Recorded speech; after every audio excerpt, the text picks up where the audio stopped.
welcome to Over a Couple of Drinks for our Doctor Who special. I am your host, the Doctor. With me, as always, is my co-host, the Doctor. He's not going to wave, is he? Oh, that's me. And our very special guest, the War Doctor. Say hello. Hi, everybody. For real, welcome to Over a Couple of Drinks, guys. Hey! Hey. We haven't been here in a while because of illness and flooding basements and moving and horrible time schedules galore. So, welcome to the show.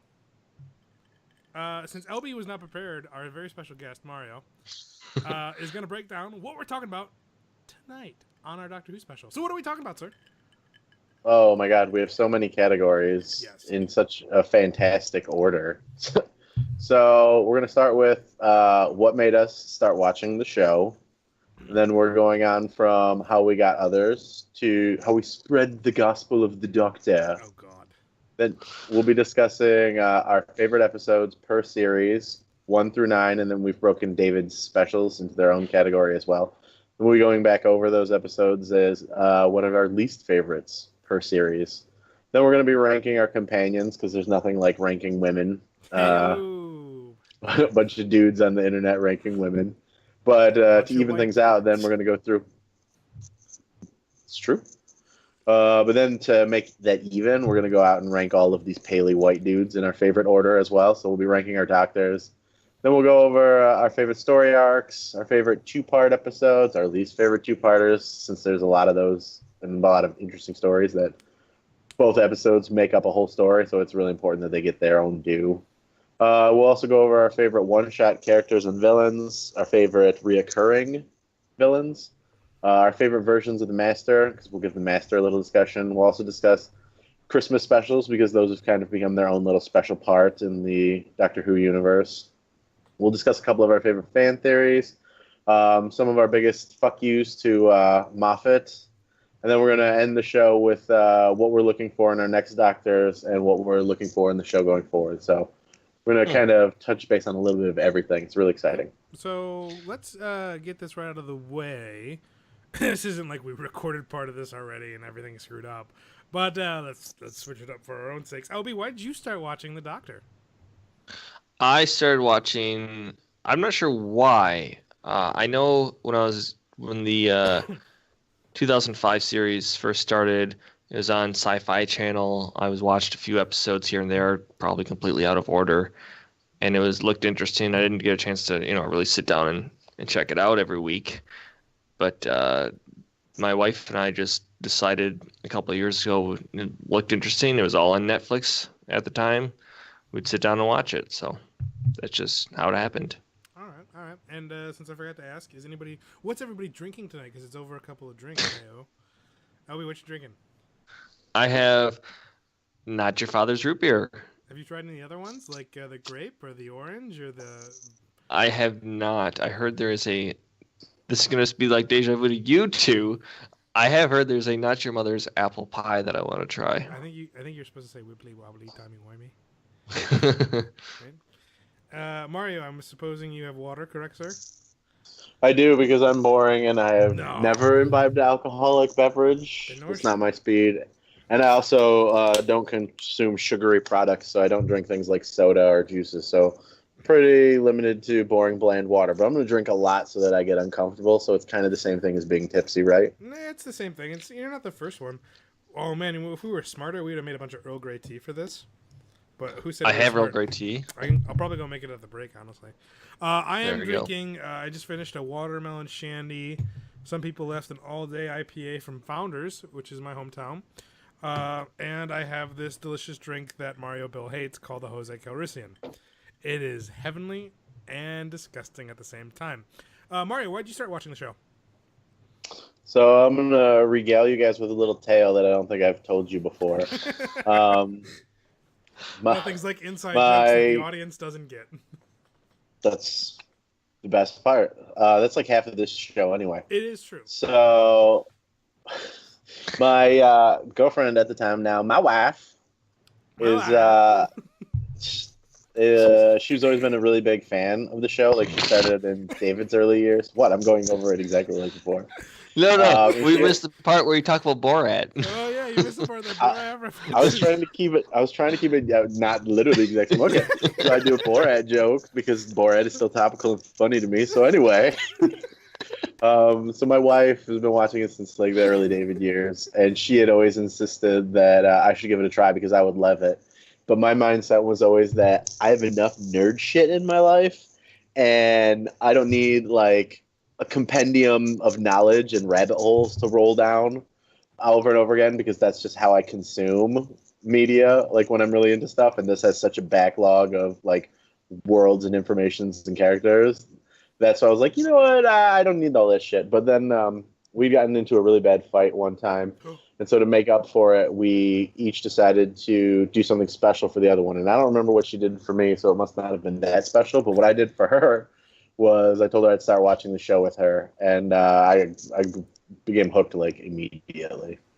Where did you start? I was just wondering. Did you start at Eccleston or did you start in Tennant with her? We started Eccleston from the beginning, and I'm probably the newest of us because we caught up with the last season of Capaldi. Okay. There was like 2 or 3 episodes left to go live. Like that's how recent it was that I made my first like run through. But I've since done it again. Okay. Believe it or not, this Doctor Who has always been a part of my life.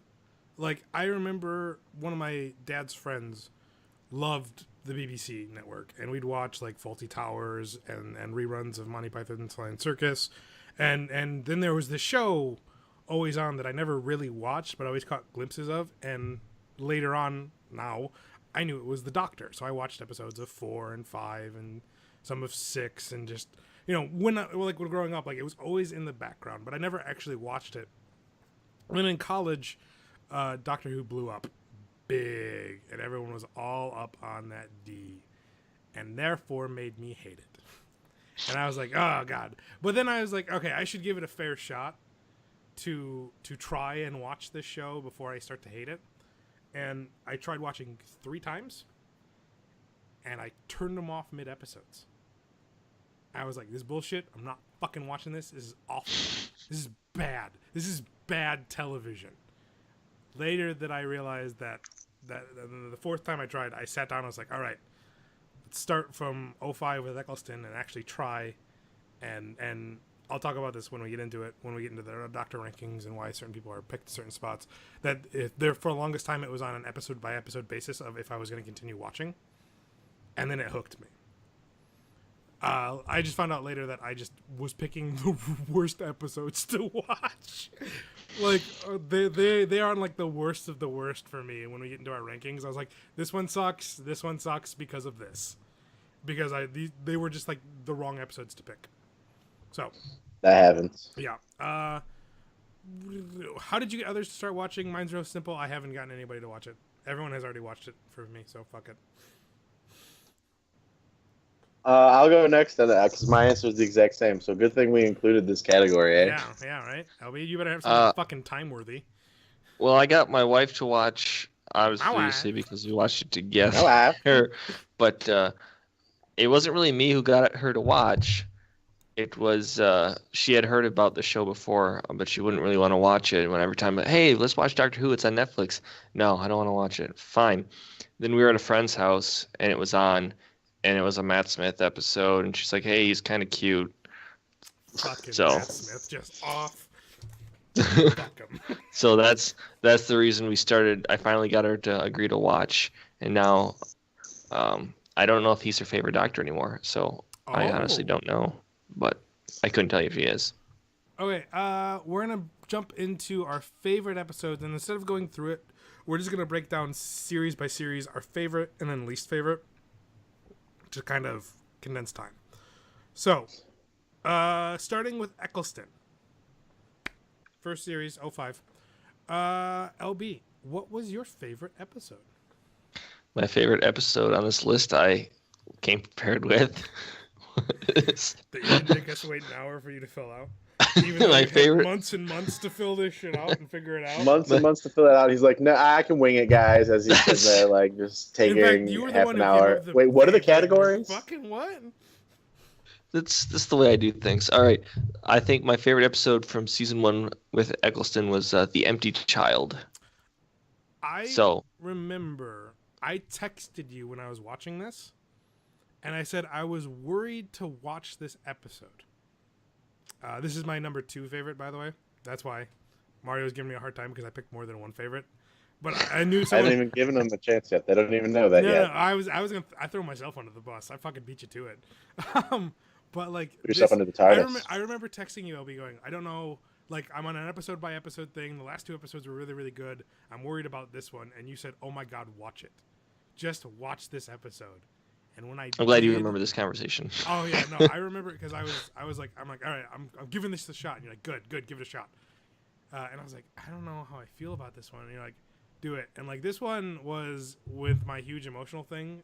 I'm sorry, I'm stealing your thunder, on your favorite episode. But this one gave me a big emotional thing because once you have kids, Mario will never have kids because bye balls. Hey, here's a personal thing about Mario Bill the audience can know now. Doesn't worry about it. I mean, if you have like more than like a 20-minute conversation with me, it's gonna come up. Like when I got my vasectomy a couple months ago, I found ways to weasel it into every conversation. It was like I did CrossFit or something. Yeah, this is one of those episodes. Like I can't really watch Aliens without crying either now. I don't know why, because the kid in this, you feel so bad about. Like you're like, oh fuck, my heart just snapped in two. And this is a great episode. So Obi, why did you love it? For anyone who doesn't know what we're talking about, this is the episode with the kid in the gas mask in like World War II England. Yeah, going around, are you my mummy? And it's really creepy. And then, but yes, towards the end of the episode, you're like, crap, this isn't like some ghost child. This is a real kid who's been affected somehow by something, and it's really kind of sad. And I mean, everything about this episode, we got Jack Harkness. I think this is his first episode. It is his first episode. And I was about to say, It says something about the episode when the worst part of your episode is Captain Jack Harkness, and he's still amazing. Yeah, okay. Exactly. And I don't know, the whole atmosphere of it, it's out of this season, like out of all of Doctor Who, I wouldn't say it's like the best episode ever, but definitely out of the season, I just think it's the best. For me personally, like that episode, like it starts off because it's so weird, and like because it starts off really slow because it's kind of building to like what the point of that story is. So at first, I was kind of resistant to it, but like as it begins to crescendo, as it like climaxes to its peak, it builds so beautifully that like it's like I think that episode's a real treasure. Like it just shows like. It's where they're really starting to come into like what the voice of the show is. Yeah, it's like I can tell you the exact moment, the exact scene that hooked me on that episode because like you were saying, you're a little resistant about it, but the part in the episode where the group of kids bail out the back door, and Eccleston is in front of the front door, and the kid is on the other side of the door, and I go, this is some scary like good tension shit. This is amazing. That's what hooked me on that episode. And you said, it might not be the best episode, but this is an episode that I would bring to the table of the best episodes of Doctor Who of all time. And if someone picked it, I wouldn't contend them at all. Because this is an amazing episode. This is truly an amazing episode. And I had a hard time picking my favorite episode over it. So what was your favorite episode? My favorite episode was actually the tipping point in Eccleston's season. Because, like, when I'm watching the first episode, Rose, it was mostly shit. Straight up, I hated most of it. It wasn't until a part where Eccleston delivers a line about the Time War where he hits this hard nerve that Eccleston does better than anybody else. He hits this hard nerve of emotion, and it's hard, and it hits you in the face, and you're like, oh, shit.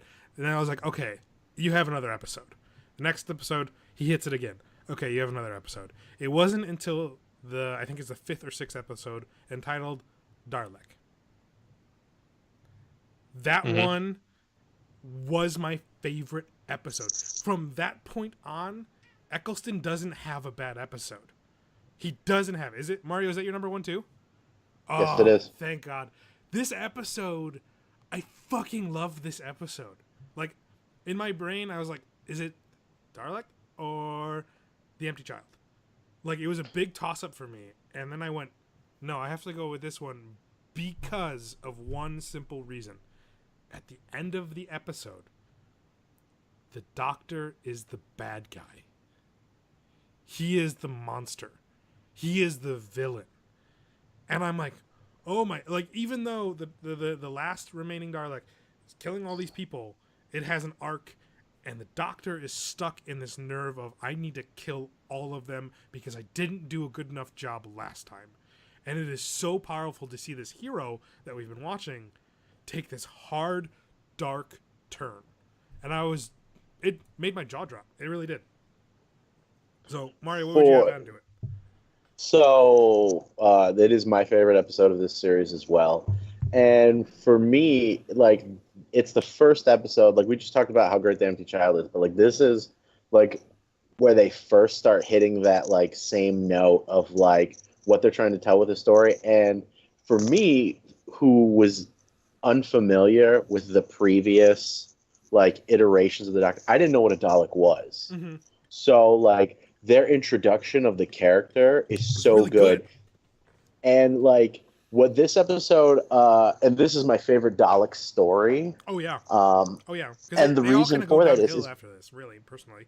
Like this one Dalek like fucks shit up like in ways like way better than like a whole horde of them, because like I didn't know anything about the character, so like it made me care about them. And like you were saying, the Dalek juxtaposes so well against like, because the Doctor, like you said, like he's just kind of been like this fun guy the whole time, and then all of a sudden he ratchets it up to like an 11 on the angry scale, and like you have no context. Go ahead. So much of Eccleston in this episode is that nerve I was talking about. This hard-hitting, emotional, unhinged nerve that I latched onto in the first episode of Rose, of why I loved that so much. And this was like pretty much a whole episode of him unhinged. And I was like, oh my God, this is so good.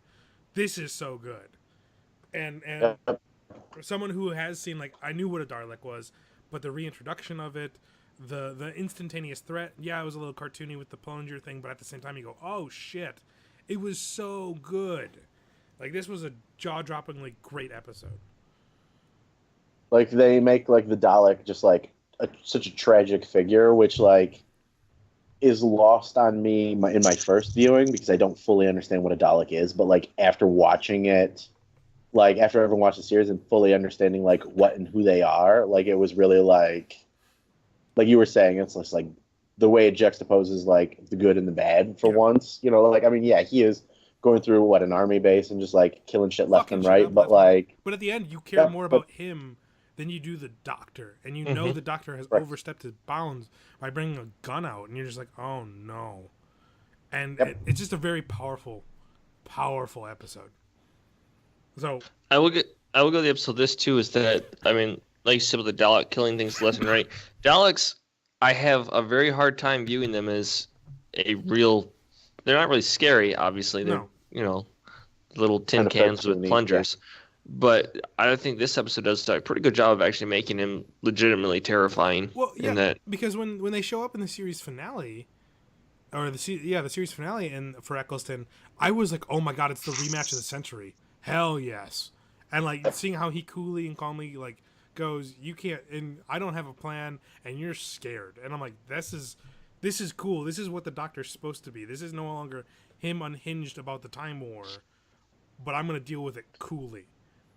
It like it's the first time we establish a reoccurring villain, and they do such a good job of it. Like, and again, since I didn't know anything, like every time they showed up, I was just like, oh yes, like they did such a great job of like making them interesting that they're going to struggle with some of the more iconic villains when we get to some of the other episodes, if you ask me. Even jumping ahead to the next season where they show up again at the season finale of Tennant's first series, it was cool that they kind of played off onto this, what's the line? There's 3 of us and there's like 1,000 of you and you'll lose.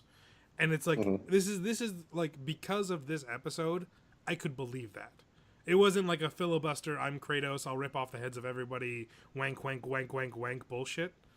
But, like, this legitimately set up a decent villain that I could respect it, saying, there's 3 of us, there's 1,000 of you, you don't have a chance, you know? Mm-hmm. All because of this episode. So, Eccleston, your least favorite episode, Mario. I think this might be unanimous. I don't know that that's necessarily. I mean, who knows? So my least favorite episode is actually the very next episode, Was which that is the one with Simon Pegg? that is the one with Simon Pegg. Okay. Like the long game. The long game, correct.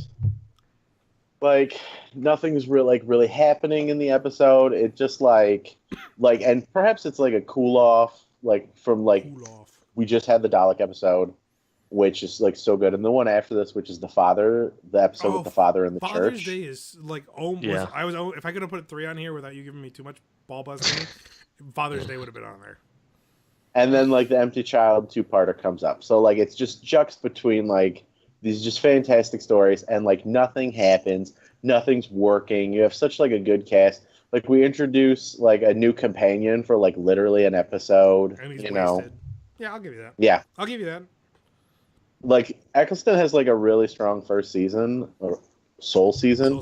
And like for me, when I was just combing through this, that's one of the ones that I was just like, I don't ever feel like I need to watch this episode again, and I don't miss anything. So like it's my least favorite and easily the most skippable and forgettable for me. All right, LB. I'm actually gonna say Rose is my least favorite. The very first episode.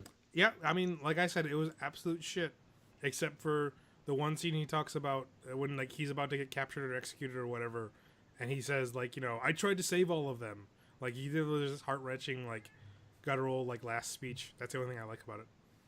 There is a scene in the episode. Sorry to steal you, Thunder LB, where if you remember, I said I started watching the show like to do something nice for like my wife. And there's a scene where like this trash bin eats Mickey, like in the episode, and the CGI is so bad in that episode that I made fun of it for like 10 minutes and almost completely blew this thing up. Like we almost got into another fight, which would have probably led us to never finishing the episode. So it's entirely possible that like that terrible scene alone could have been like enough for me to have never finished this show. It destroyed your relationship forever. So break it down why you hate it so much. It may be that I could just have like a hatred for it just because of when I watched it the first time. I was like, wow, this is really terrible. Right. This is awful. This is bad TV, like you were saying. And it wasn't until the next episode where I started liking the show. Yeah. So with this episode, I was just like, this is garbage. Like, why is this on TV? I don't know. It wasn't good. No, and like I totally agree with you. Like it was besides like, oh, Billie Piper, she's a total babe. I'll kind of give it a shot for that. And Eccleston, he's kind of cool, but I'm not really getting a grasp on his doctor and the villains walking were terrible and living in plastic, and that's bad. And like I said, the only thing that saved it, I don't know what did anything save it for you guys? Because I'm bringing it up a bunch, but like literally, that nerve was the only thing that made me go, you have another episode. I'll give you another episode to see if you make it. With a show like this, where there's so many like monsters of the week, and like you have such a long catalog, like this is your revival, and this is how you choose to start it. It's just like it's not a great foot. It's not a great look. So when you guys watch this, where you're like, I'm already committed to watching X amount of episodes. I'm just curious because like again, I was on this show was on a fucking probation. If it didn't give me anything good, I was going to stop watching. And, like, I was living moments to moments of Eccleston giving me something. I had already watched, like I said, a few episodes out of order before, and at some point in my life, I apparently decided to go on Wikipedia, having watched almost none of the show, and read everything about Doctor Who there was to read. So I had an interest to go forward anyway. Okay. I had committed to continuing watching with my wife, so, like, I was committed, but, like, I was not thrilled I was like, oh, there's 100 more of these. Awesome. Okay. No, I'm curious because, like I said, for me, when he delivers that speech of like, I tried to save everybody during the Time War, I was like, okay, get a solid shot. For me, my least favorite episode is World War III. Okay, like, because going episode to episode, Rose, you had that moment, the end of the Earth. What was that? What that one was called? There was a pretty good moment. Then you go into like aliens in London or whatever, and I was like, that was a really good episode. That part one was really, really good, of a good mystery of what the hell's going on. And then they turn out to be giant baby monsters in rubber suits that fart lightning. And I was like, fuck, dude. This is not good. And I was literally about to stop watching it. I don't remember anything of the episode because I think I skipped half of it. It was fucking terrible. And I was like, I should stop watching it until I saw the title of the next episode, which was Dalek. And I was like, I got to give that one a shot because that's a classic villain. So that's the reason why Dalek is my favorite, because it was literally a trump card to say you have one more episode to watch. And though, this Levine. and on top of that, and the funny thing is, the next episode they show up in, which is called, what is it called? Boomtown, is really, really good. It's like really good. They don't show up as in their outfit, but it's still really, really good. And though I will agree, Long Game has nothing going on for it, it isn't as bad as World War III or Rose in my mind. That's all. I will not. That's fine. You say that? That's fine. All right, moving on to everyone's favorite Doctor, Tennant. Well, you don't know yet. I know. I know what everyone I'm pretty says. sure you're already wrong, Bill. I have two. So does somebody else want to go first? I also have two. Okay, Mario, go first. Jesus Christ. So I've been wondering this whole time we've been planning to do this, if anyone's least favorite or favorite episode is going to be anyone's least favorite, and I think mine might be. Okay. My favorite episode this season was actually Love and Monsters. Dude, no, okay. That's one of my favorites. This one wasn't my favorite, but I loved this episode until the last 5 minutes or whatever it was. And I totally get why most people feel that way, because it is kind of creepy, the implications that's going on in the last couple minutes, the last scene specifically, the oral sex joke. But that whole episode, that's the first time we're introduced to an episode that's Dr. List. What's generally referred to as Dr. Light. And I thought it was fantastic. All of the characters were really engaging, and it was really fun. If we lived in a world where the Doctor existed, I like to think that this is how a group would get together, and but then what's great about that, the way they tell that story is how that group evolves and becomes friends. But then this sinister little character slips in, and it becomes there are these people who are focused on the Doctor, but then somebody infiltrates them that's a monster the Doctor would deal with, and it just works for me in a really fun way. And I know a lot of people really dislike that episode, but for me, and there's a lot of good ones this season, but for whatever reason, it's always just really clicked with me, just the way everyone works together and the familyness of it all. And then when the Absorbatron or whatever it's called eats them, it just it made me it gave me a really I don't want to say emotional, but I was really no, you know what I mean? I felt those characters were my friends, and I didn't want this to have happened to them. I 100% agree with you. I do. I think what most people hate about is that the monster design is fucking awful. You know, it was designed by a child though, right? Literally designed by a child. Well, that child should never draw again. Okay. It was a contest or something. To design a Doctor Who monster. You know what that kid watched? Fucking Power Rangers with the frog that eats people. Yeah. To be fair, that kid's, it's my understanding that kid's imagination of the monster, it's actually a giant monster. I think in his drawing it's eating a school bus and stuff. And it did not translate the way he'd wanted it to. But yeah, no, I really liked this episode. I hooked on immediately for a different reason than you. The main character was in a show that I loved my first season in college. It's called Hustle, I think it is, or whatever. It's basically if Snatch was a TV show that wasn't the Snatch TV show. It's really, really well done. He plays the rookie character in it, and I was like, oh shit, it's this guy, it's Mickey, or I think that's what his name is. It's Mickey. Oh my god, Danny Blue. Yeah, I was like, I fucking love this guy. I can't wait to watch this. And then all of a sudden, Moaning Myrtle shows up from Harry Potter. I'm like, oh my god, this is great. And then, like you said, these characters were great. It was a Dr. Light episode, the first one we ever had, so it was really, really interesting. And you're right, like, if we lived in a world where the Doctor existed, this would exist. And it was kind of unique and interesting and cool. This didn't make my top list because, again, the monster was awful. The ending was the best they could do with how fucking weird it was.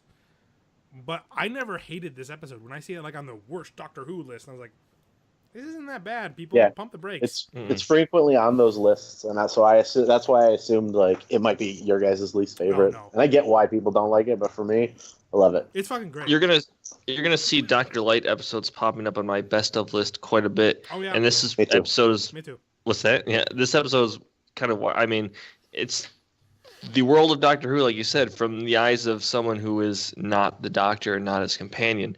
They're hardly in it. It's just, this is these people's way of perceiving the world around them. They, I met Doctor Who as a child, and then what now? My life was changed forever, and now what? It's a great idea study. Okay, I'm gonna go next. My favorite two is The Impossible Planet and The Girl in the Fireplace. Why don't you talk about The Impossible Planet first? Okay. Because that's my other one. The Impossible... Oh, wait, what were your two then? Or did you have one? The Girl in the Fireplace is my other one. Okay. So go ahead. Okay, The Impossible Planet I love because, well, let's face it, it's Doctor Who meets Doom meets Event Horizon, which I love all of those. Okay? Yep. On top of that, you meet one of my favorite creatures of all fucking time, the Ood. These motherfuckers are if Nosferatu and Cthulhu had a fucked up flipper baby, and that's them. And they're meant to be physically like you see them and you're supposed to be repulsed and scared, and they do this great gag of, oh my god, they're so scary, and then you realize, no, they live to serve. And you're like, that's clever. But then you get this whole like, oh my god, it's basically Doom and Doctor Who, and I really, really liked this episode. It's just a damn shame that the second part sucked balls. We might be talking about that soon. Oh yeah, we probably will. The Girl in the Fireplace is my other favorite. Like, I couldn't pick between the two because this episode is the most Eccleston episode of all time. Like, this is when I realized, oh, Eccleston didn't get fired. They wrote another season for him. And I was like, oh shit, I would have loved to seen Eccleston in this role. This episode was unique, interesting, though the ending wasn't like, oh my god, what a great twist. It was like 100% expected. It was just a really good fucking story. Like, if someone was like, give me an episode per series that would watch to encapsulate what Doctor Who is, I would give them The Girl in the Fireplace. I'd be like, that's the Doctor. Straight up. LB, why do you like that episode so much? Another thing you're going to see pop up on my list a lot is episodes where the Doctor is constantly like revisiting the same person at different points in their life. Yeah. I think that's one of the things that makes the Doctor the most interesting is that he's, from our point of view, non-linear. He doesn't age from one point of view, or he's aging backwards, etc. And I think the way the story handles that, I lost my train of thought. That's a really interesting way to look at time travel. Is what you're trying exactly. to say. It's a unique, interesting take that when you're looking at time travel, it's something you can quickly pick up and pinpoint with, oh, I'm going to pop in and out of your life. There's a Christmas special that does it that we'll talk about later that I really, really enjoyed. Mm-hmm. So, sorry if I'm stepping on your thunder. No, that's it. Are we good? Go ahead. What was your second one? What was your second favorite? My other one was Love and Monsters. Oh, good. Yeah. I couldn't pick between the two. That was like my third favorite, but I thought I'd get crucified on the cross if I liked it. So there we go. We had three between us. So. Okay, so I'm gonna start with the least favorite because this is actually one of the episodes I started to watch and was one of the I'm gonna fucking stop watching this because this is awful. And that's School Reunion. Yeah, that one was bad. That episode is so goddamn bad. Like, I understand if it pulls on your heartstrings if you're a long watching Doctor Who fan, because Sarah, whatever, Sarah Jane Smith is back, and you're like, oh great, and K9 is back. It doesn't fucking work. It's and it is the fucking best. Affirmative. It was for the nostalgia reason that I didn't make it my worst, but I thought it was terrible. It was bad. It was so bad. Also, you fucking ruined. This is one thing I hate about Doctor Who. They have these big guest stars that they ruin. They either A, don't do anything, or B, are in bad episodes. And Anthony Head is wasted in this episode for being, and like, this is, like I said, I watched this in college and went, this is fucking awful, and turned it off.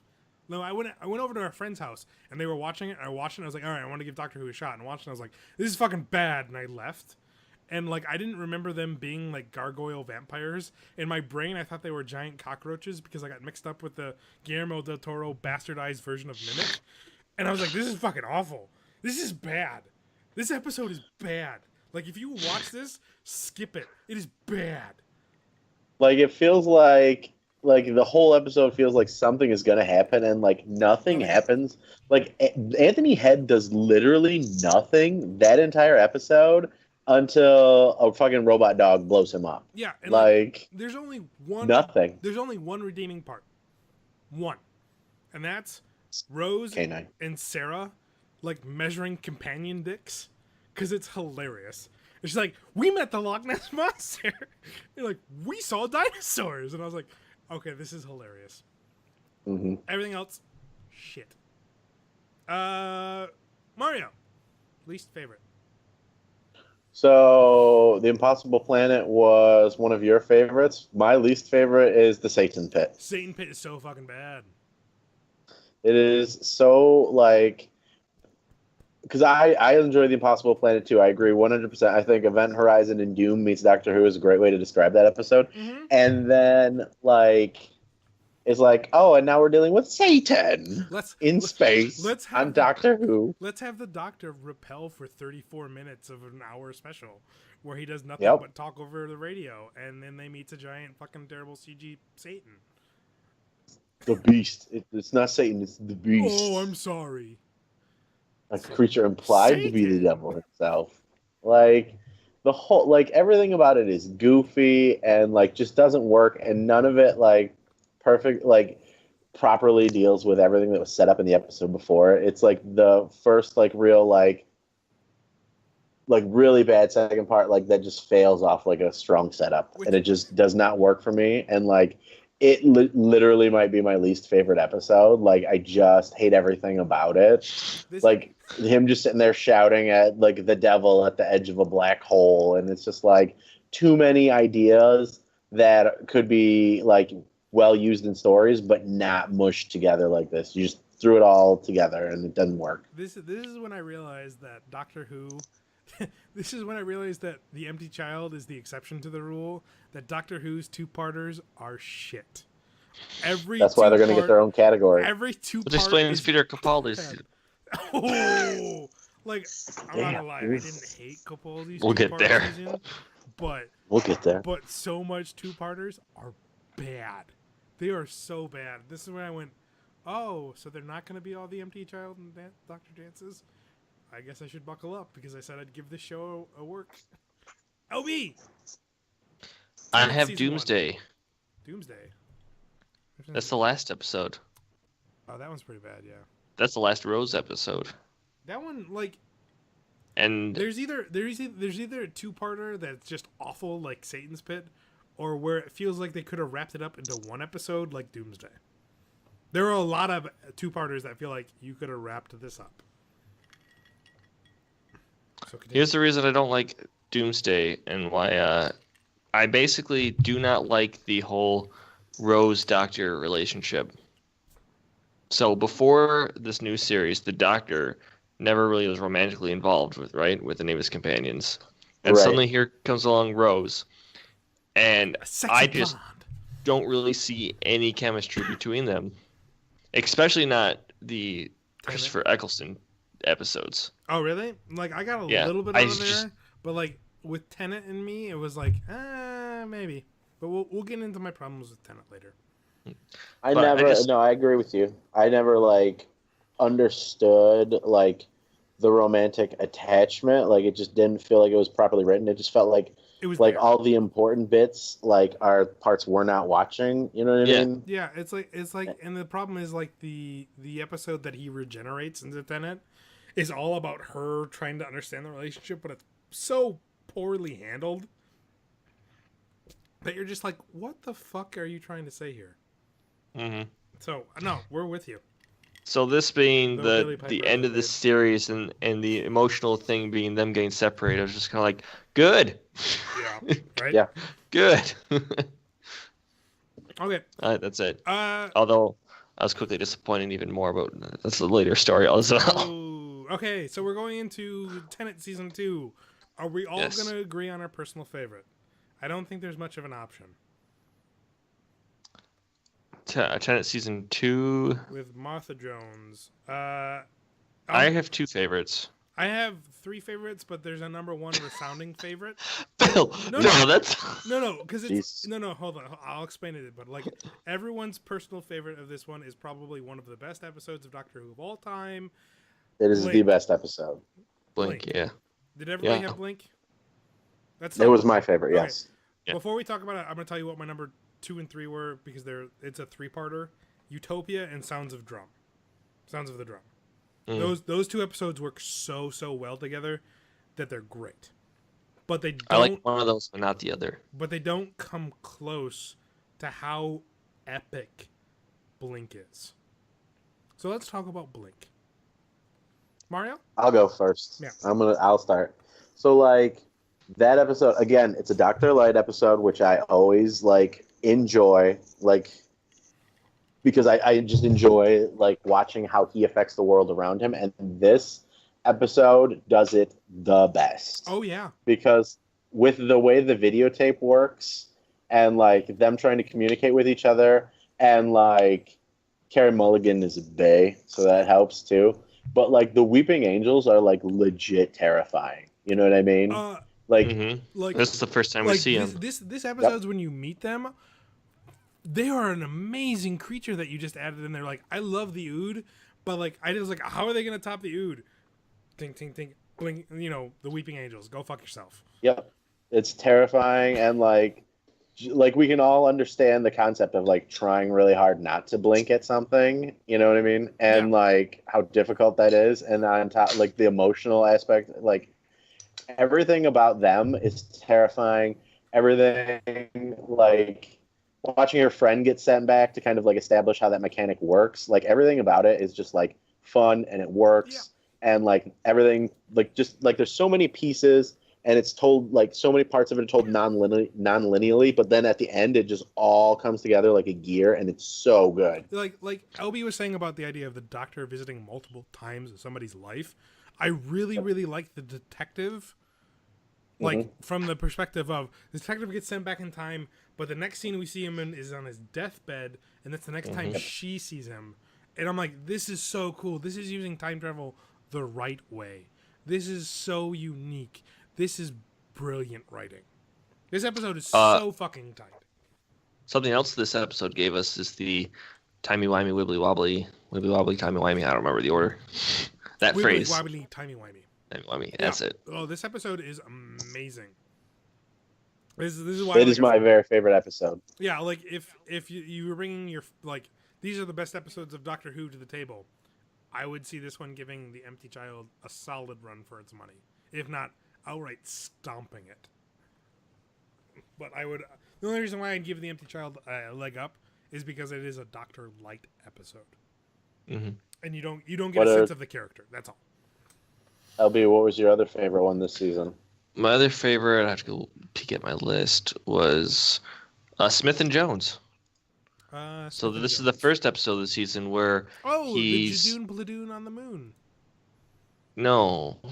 Yeah. Yeah. Wait, did I screw up? The Jadoon I screwed Pladoon up. on the moon. Are you talking That's about not the what I Shakespeare meant. Code? No, maybe. No, I don't remember. Crap. Am I in the wrong What season? what do you I'm think in the right happens in that season. Yeah, episode? explain to us what happened to it, and we'll figure it out. This Is gonna be there fun. a traffic jam? Is there a Is there traffic jam? Yeah. Shakespeare? No, it's definitely not the traffic jam. Are Daleks in Manhattan? Yeah. Is this No, is this it's the one with the sun blowing up? That's also very Event Horizon. no, Bill. Is this That's the one where the people are trying to figure out who the doctor is, and they're like June flies?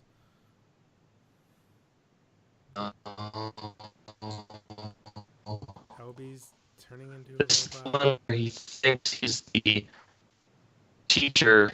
He That's- forgets to be human. That's That's human. gotta be That's it. human nature, where he hides himself in human form behind the watch. That one. Yep, that's human nature. That's the one I meant. Human nature. Yep. I like that one. I couldn't remember which one it was. I don't know why I thought it was the first episode of the season. I'm not Yeah. gonna lie. That's one of the two-parters that should have been a one-parter. Why, Bill? Because I don't I remember anything agree. that happens in part two because it's so much fucking filler. It's not even funny. Yeah, but human nature Is really good. is really good. That's where, yeah, he thinks he's this teacher in, like, I don't know, Victorian England or World War II England. I don't remember what time period it was. It's World War One At because the they're school for doughboys. World War. That's it. Because Yeah, he's at the school for boys. because the kid from Love Actually, also known as the kid from Game of Thrones, is all worried about being hit by a mortar shell. As well as the other guy from Game of Thrones. Yeah. Isn't it? Yeah, I almost put this on my worst two-parter list because it Really? because Two-parter, yeah. because it could have been one. That's all. This episode in particular I enjoyed it. It was nice to see the Doctor not knowing who he was. Right, LB. Least favorite. This one was easy. I had No, it wasn't. I have two. God damn it. Why do I have All two? right, fine. Mario, what was your least favorite? Because you only had one. Because you're smart. SMRT. I only had one of everything. So there is something the Doctor does a lot that doesn't work for me. I understand why it works for people, but it does not work for me consistently. And that's when the Doctor goes back in time and meets historical figures. Mhm. Yeah. And this season, he meets Shakespeare in the Shakespeare Code, which just does not work for me. Like the whole episode, like with the witches, it all seems ridiculous. The fact that they interweave like actual historical thing, like Love's Labor's One, which is a like rumored to be long lost play of Shakespeare, and now we explain like that's what the Doctor does. Like when they send the Doctor back in time, they try and explain things in history that we don't fully understand. So Right. like this alleged play that William Shakespeare wrote, like whatever happened to it? Why don't we ever know it existed? When it was really probably just a translation of Love's Labor's Lost. But like, so this is what it was. It was this play to stop these witches, and like, it just doesn't. The only thing in the entire episode that works for me is the flirtation between Martha Jones and Shakespeare. But like the parts where like the Doctor says lines and like Shakespeare is like, "Oh, I'm going to steal that." If they use that joke once or twice, that joke would have worked for me. But they hammer that joke home like 10 times that episode, or like 9 times. And one time he quotes somebody else and is like, "You can't use that one. That's somebody else's." Like, it's just nothing about it works for me. And I feel like it's trying to be more meta than it actually is, and it just like had me rolling my eyes the entire time. I'm not gonna lie. When I was watching this on Netflix, I totally left during your whole speech. I saw it was another flashback episode where he meets a historical figure and was like, skip. I totally fucking skipped this episode. So Okay. I'm with you, bro. I'm with you 100%. But it doesn't take my least favorite episode. You want to know why? Because Why? it doesn't fuck up a villain that I loved so much, like the evolution of the Daleks. Oh, was that the one I think it That's is? the one where it merges with people and it becomes a stupid. And they're in fucking- like Manhattan. Yeah. Yeah, that was Daleks terrible. Make Manhattan was okay. Evolutions of the Daleks take these cool like 3 or 4 Daleks that was in the last season where they're the sect of whatever and they actually have names and they're really really cool, and then they turn them fucking stupid. The reason I didn't bring that up is I might be bringing that up later. Oh, okay, that's a 2-parter. Got it. The other one that I hate the most is Last of the Time Lords. Mhm. And I'm not gonna lie, it's all because of the fucked up Tenet little birdcage CGI baby thing that it turns into for most of the episode, and I'm just like, what the fuck am I watching? Straight up, I don't know what I'm watching anymore. I want to punch myself in the temple. This is fucking dumb. So those are my 2 least favorite episodes. Albie, what are your 2 favorite least? Well, I'll get to that in a second because this is actually one of them. But Last of the Time Lords, the reason he turns into that little old man baby thing is because he was aged, right? The master basically aged him. But he turns into like half the size, and it's so dumb. Yes, I'm getting there. Do you remember how much he aged him? No, I don't remember how much he aged. I don't remember either, but was it just like a couple hundred years? Yeah, and later we find out that he can survive 1 billion years and not worry about it. Yeah, we've seen the Doctor age hundreds of years and 1,000 years and in an episode not look too much older or like shrink in size into like a fetus-sized giant head mutant terrible CGI baby. So it was bad. But my least favorite's actually Gridlock. Well, because you returned to Earth 2, New York City 2. And it's these people have been stuck in this traffic jam for years upon years upon years, where they've had like children and stuff in their car. It doesn't make any freaking sense. It's just dumb. It's just a dumb concept. I gave that a solid pass because I like that interesting take on dime store science fiction. Like it felt like a dime store novel. That's all. It did. I'm not discrediting what you're saying. It's fucking dumb, but I liked it. Every now and then you kind of like the dime store novel, like a Philip K. Dick novel. That's all. We moving on to season 3 or the next season? We're moving on to David's specials. No, we're on David's specials. No, we're. Oh no, you're right. No, you're right. We're We're on Martha Jones. Not Martha Jones. We're on Donna Noble. Donna Noble, yeah. My personal favorite episode. I had 3. Fucking Phil. My personal, but this one beats it all. But I wanted to bring up these other. Just touch on the other 2 real quick. Just touch on them lightly, and then talk about your favorite. I really like Doctor's Daughter. I really liked that episode. It was really cool. It was very fun. It was a great one-off. I fucking loved Silence in the Library. Mm-hmm. I'll talk more about that. Yeah, bringing in River Song. What a great way to introduce her. What a great monster. What a unique thing. But nothing tops Midnight for me. Midnight was an episode called Companion Light. Donna was... Mario, you're saying it's your number 1, so we'll talk about it together. Yep. What I really, really loved about this episode was it was Doctor Who takes X-Files. And you'll kind of get a lot of this, like, every now and then, like I said, Doctor Who meets Doom meets Event Horizon. This is Doctor Who meets X-Files. And it fucking works. It was a bottle episode in a shuttle with a monster that was so unique that it was just taking over people's bodies. And the coolest scene is when it's transferring its body to one thing to the Doctor. And all it is like a 2-minute scene of the 2 repeating each other's dialogue. And you're like, oh, shit. Loved this episode. They're, like, that. The fact that it's a bottle episode really works for me. I've talked about how I like Dr. Light episodes, but this is a companion light, which I actually think played really well to it. What I loved most about this episode is that throughout the entire series, what always saves the day is just how clever the Doctor is. And this episode, he comes within seconds of being killed because of his cleverness. Yeah. Like the fact that he thinks he's smarter than everyone else and he can solve this, and he keeps engaging with this monster is what leads to this monster like almost taking over him. Yeah. Yeah. His cleverness for once actually almost outdoes him. And like I thought that was so amazing. And like you were saying, it does such a good job of building tension, and all it is 2 people repeating each other.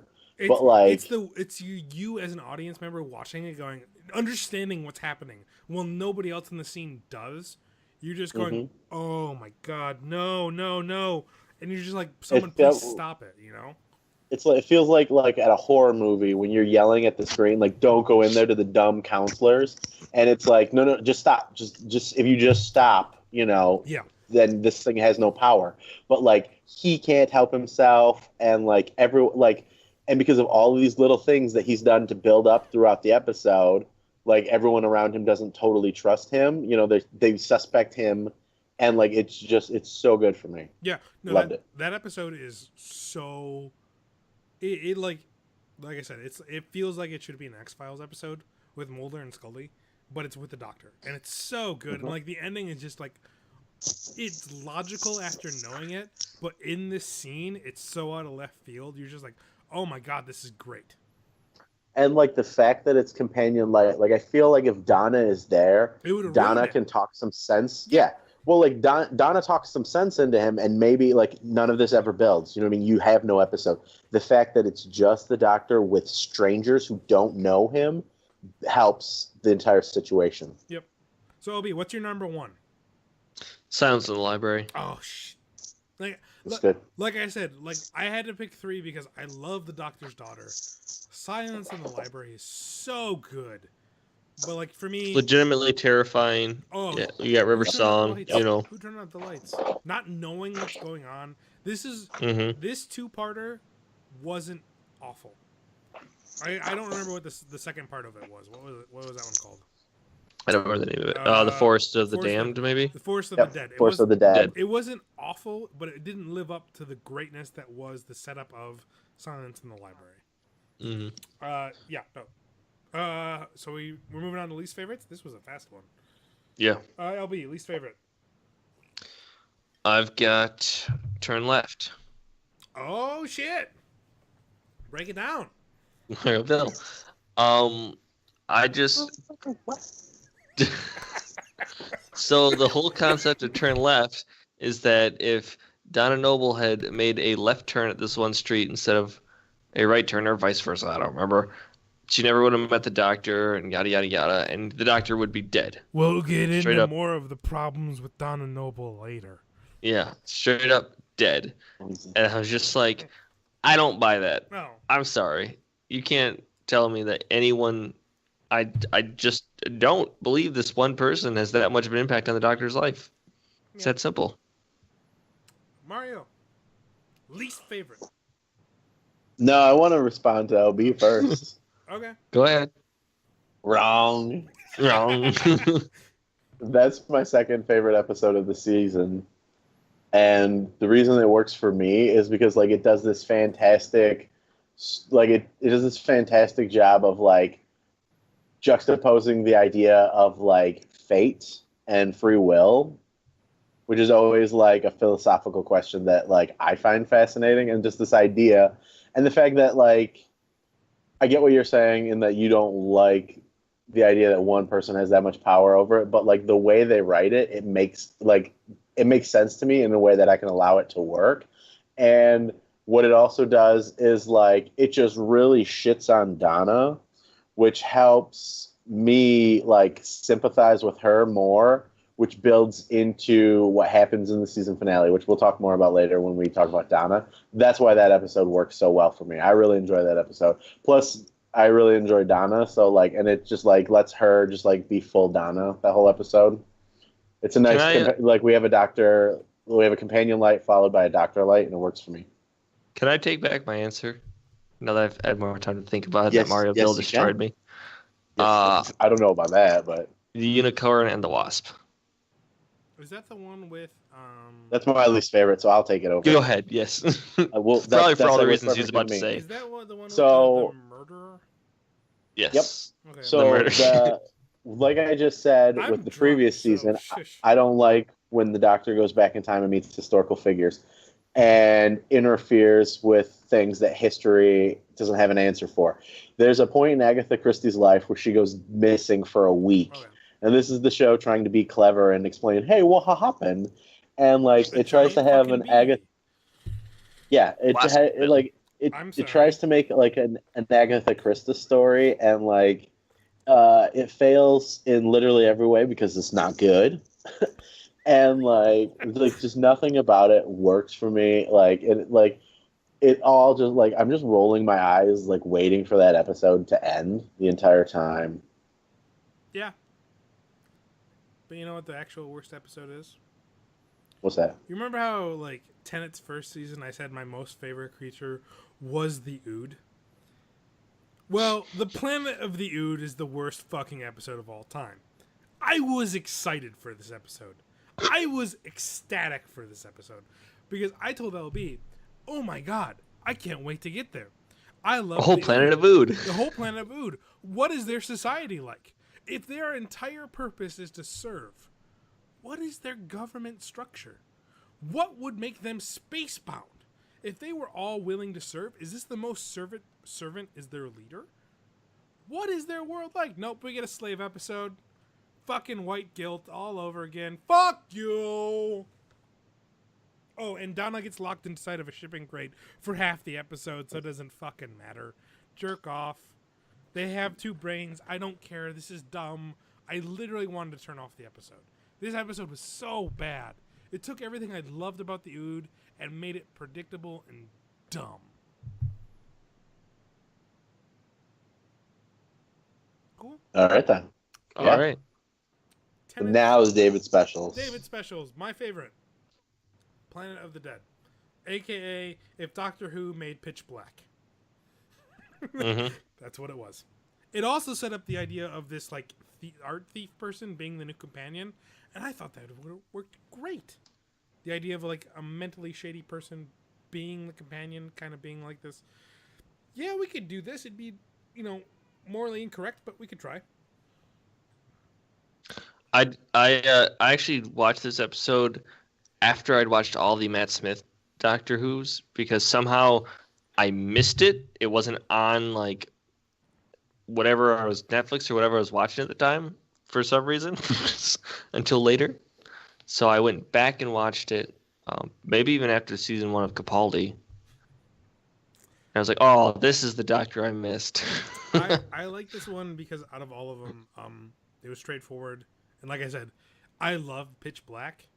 Pitch Black is a movie that shouldn't be as good as it is. And this was literally the Doctor making Pitch Black. And I liked it. I liked it a lot. Mario. My favorite of David's Specials, The Waters of Mars. That's Bill's least favorite, I bet. No, it's not my least favorite. Okay. It was more of... I was so upset out of Act 3 of this episode that it was almost my least favorite. Because I loved Acts 1 and 2. No, you can talk about it. You'll talk about it. It's just like, I'm with you. Acts 1 and 2, fucking great. Acts 1 and 2 and 3 are fucking great. Like, it's that perfect, like it's the space station, that whole like trope, like done very well. The monster's cool. The monster is cool. Using water as the way, because water literally does get everywhere. You know what I mean? Everything about that worked for me. Like it did a good job of building suspense for me and horror. And then like even the answer of why Mars went extinct was good. It wasn't like tacked on. No, it was like legitly great.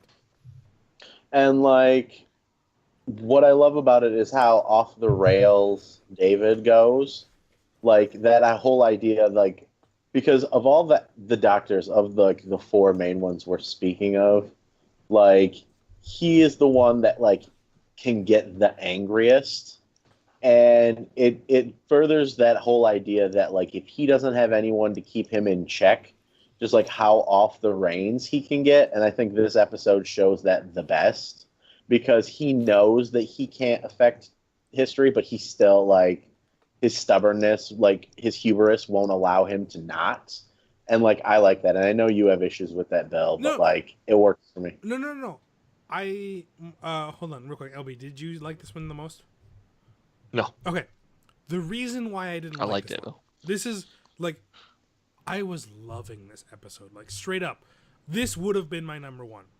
It was the point where he decides that he can mess with a fixed point that I was like, this is going to be great. This is going to be amazing. He literally runs in, says, I'm here to save the day. Everyone's like, what are we going to do? And it's like 2 minutes of him going, I don't know. And it was just horribly poor writing at that point. And I was like, oh, Jesus Christ, why? On top of that, you just ruined a fixed point, which in the Doctor Who timeline or like lore, fucking space gargoyles were supposed to come apart like Langoliers and deteriorate reality, because the last time a fixed point happened was in Father's Day, where it revolved around the space gargoyles removing reality. So for them not to have a good reason for him to fuck up or come up with a solution for the fixed point problem and no consequence for it really destroyed the episode for me. Like, that's fair. To the point where it's just okay, because parts 1 and 2 are so good. Like, I can't express how much I loved this episode. Like, I stopped it to go pop popcorn to continue loving this episode. I was like, oh, this is so good. And then the point where he goes, I'm here to save the day, and goes, I don't know. And I was like, fuck it, this is done. It was bad. I hated it. LB, what was your favorite one? Yeah, what was your favorite one, LB? I actually like The Next Doctor. Really? So The Next Doctor is where he goes back to, I don't know, Victorian England or some past England. You like the Cyberman gorilla? Cyberman? I don't even remember the Cyberman gorilla. There's like a gorilla with a Cyberman mask on.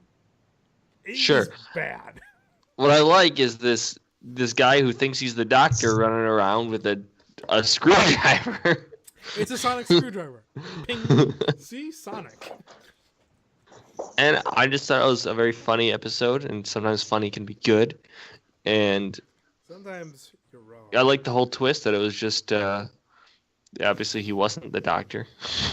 He had some trauma in his past that being the Doctor helped him, you know, if I remember correctly. No, and you like I the don't. idea of a steampunk wooden fucking Cyberman. Yes.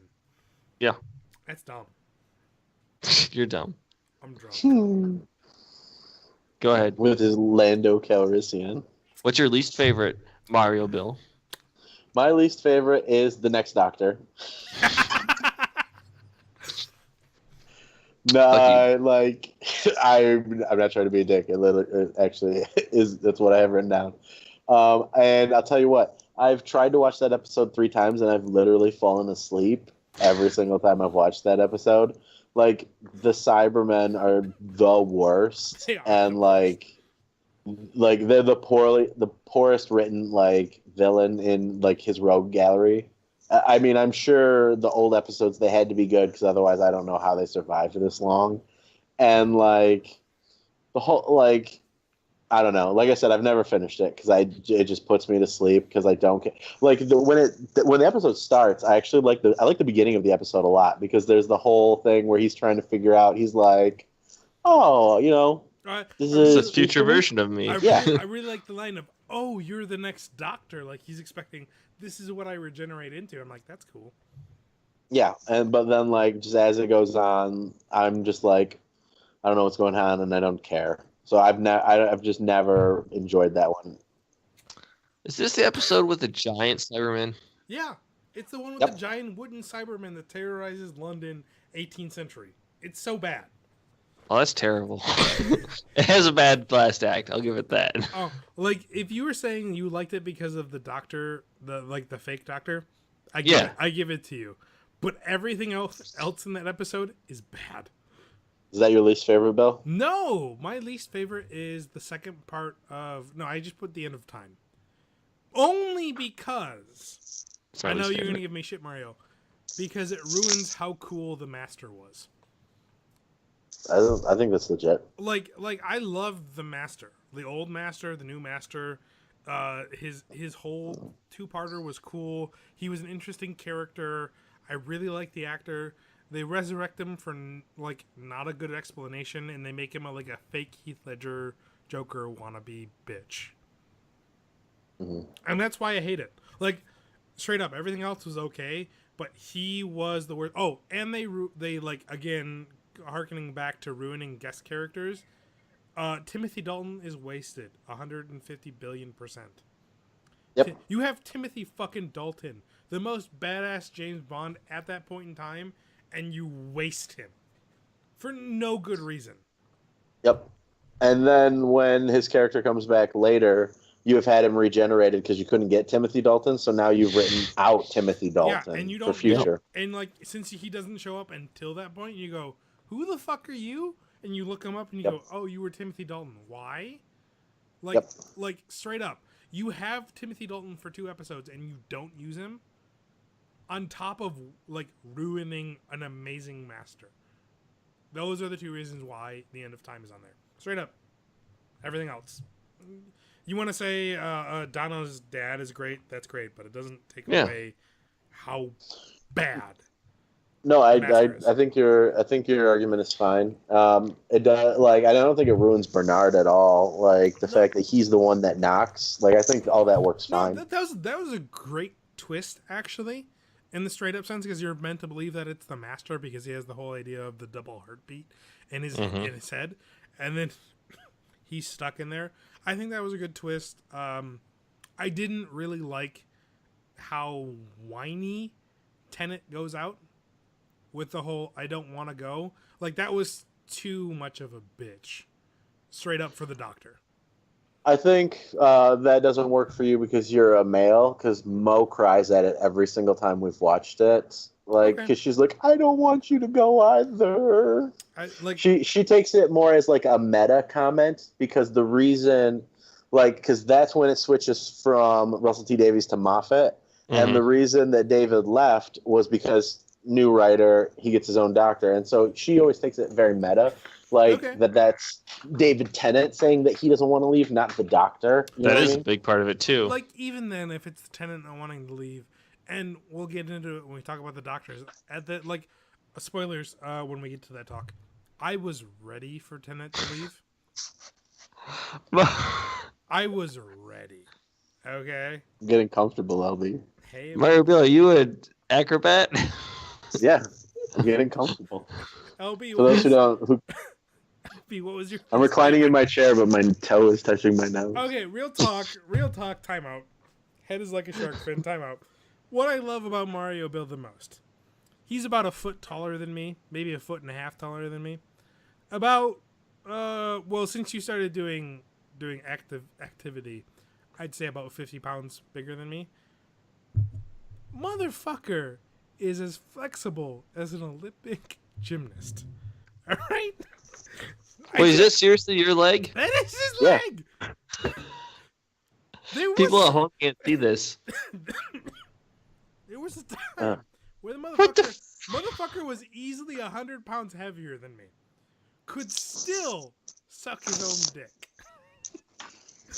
That you've never seen that. That's never been confirmed with your own eyes. But you know what? I could believe it. But it did happen. Heyo. I love this man because he's great. LB! Least favorite Tennant I can do it! Okay. The other who can? This guy. LB, just you've had LB, back on topic. Head is no longer like a shark fin. You're the doctor. Bow ties are cool. Least favorite episode, go. Mine was also that one that we just talked about. End of Time? The last David Tennant episode. Because I just felt like the way David Tennant, the doctor, went out, the thing that killed him, it was like, you can't find a way around this. And then it's like, oh, I'm dying, but I have quite some time before I actually die. Yeah, that's the thing. Like, he gets with a bunch of radiation and then, like, fixes everything for everybody. I'm like, oh, fuck off. Well, again, we'll talk about why in the Doctor rankings, why I dislike this so much. That's all I'm going to say. Okay, and that's it. That's what I hate. LB, let's stick with you. Heading into Matt Smith's first season, what's your favorite episode? Ooh, I like The Lodger. That was my number one, too. That's my number one. I had a second one, so can we talk about that real fast first? Yeah. I'm slurring my words because it finally happened. Oh, and I guess the blank we all agreed on too. Yeah, never mind. Go ahead. But between The Lodger and The 11th Hour, Smith's first episode, what I really liked about Smith's first episode was the idea that it didn't go through this whole regeneration. Who's the doctor? The companion doesn't know who the doctor is. Confliction. No, this was a good episode to show, oh, this is the new doctor. This is what is different about me. And the whole pudding and fried fish. Custard and fish sticks, Bill. Yeah, no, like that was like the idea of I love apples, spits out apples, I hate apples. Like this was a good regeneration. Straight up, no lies, great regeneration. Sets up the idea of time travel that LB really likes about jumping between people's lives. Mm-hmm. Sets up Amy really well of like, oh, she's the outcast because she believes in the doctor, but no one else has saw the doctor. Brings up the main crack that isn't just a series, but a doctor-wide arc. Mm-hmm. That's my second favorite of the season, and it's my favorite like doctor introduction. Yeah, no, like it does a doctor introduction really, really well, which I really, really like. But the Lodger takes the series. So let's talk about the Lodger. LB? One of the reasons I like it is because long before I knew, so the guest star in this episode is James Corden, who's now the host of the Late Late Show, and he's like one of the best at this time one-off characters ever. You know, Yeah.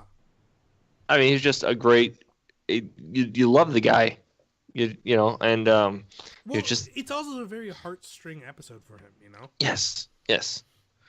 And I can't remember too many details about this episode, to be honest, but I'll go next. Yes. Like what I love about the episode is one, I love James Corden because he can play that like doofy, lovable loser super well, and that's exactly what he is like with the girl that he's constantly like interested in. But in the what are we doing with that? He's in. He plays the heart, which is a very key important part for an audience member to watch. To go, you're watching it because you like the Doctor, but the Doctor isn't the heart. He is the heart. You latch onto him emotionally, so what he says is almost truth. So, and what I also like is the Doctor trying to, like, the way he acts is how he sees humanity, and like so like just his ridiculousness, like especially when he's like trying to play soccer and like football. I don't remember what the speech is, but somebody says something and like he doesn't get like the context and like he gets super defensive, like it's about like beating somebody or something. And like it's moments like that in this episode that are just like so perfect. Like him, like he's like, here's a paper bag full of money. Is that a lot? I don't know, but there, take it for my rent. Like things like that. Like it's just like that's how he sees humanity and like his not understanding. Like it's that classic like out of towner trope. Yeah. And I ate it up the whole time. I loved every part about it. It's in many ways it's a companion light episode. Yes. Because I'm not sorry to say it, why I put them together in my list, spoilers. Amy doesn't really work well without Rory. There's some times where she does, but this is an episode where she doesn't.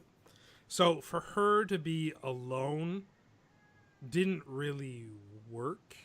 So I'm glad they focused on the Doctor and his roommate. I don't remember what his name was. So also Craig. Craig? Craig, but also at the same time, you knew what the problem was from the get-go. You knew the upstairs tenant was the bad guy. And it was just such a fun episode. One thing I liked about this is one of those episodes where the Doctor sort of infiltrates without, most episodes he pops in, hi, I'm the Doctor, but this paper says I'm someone else.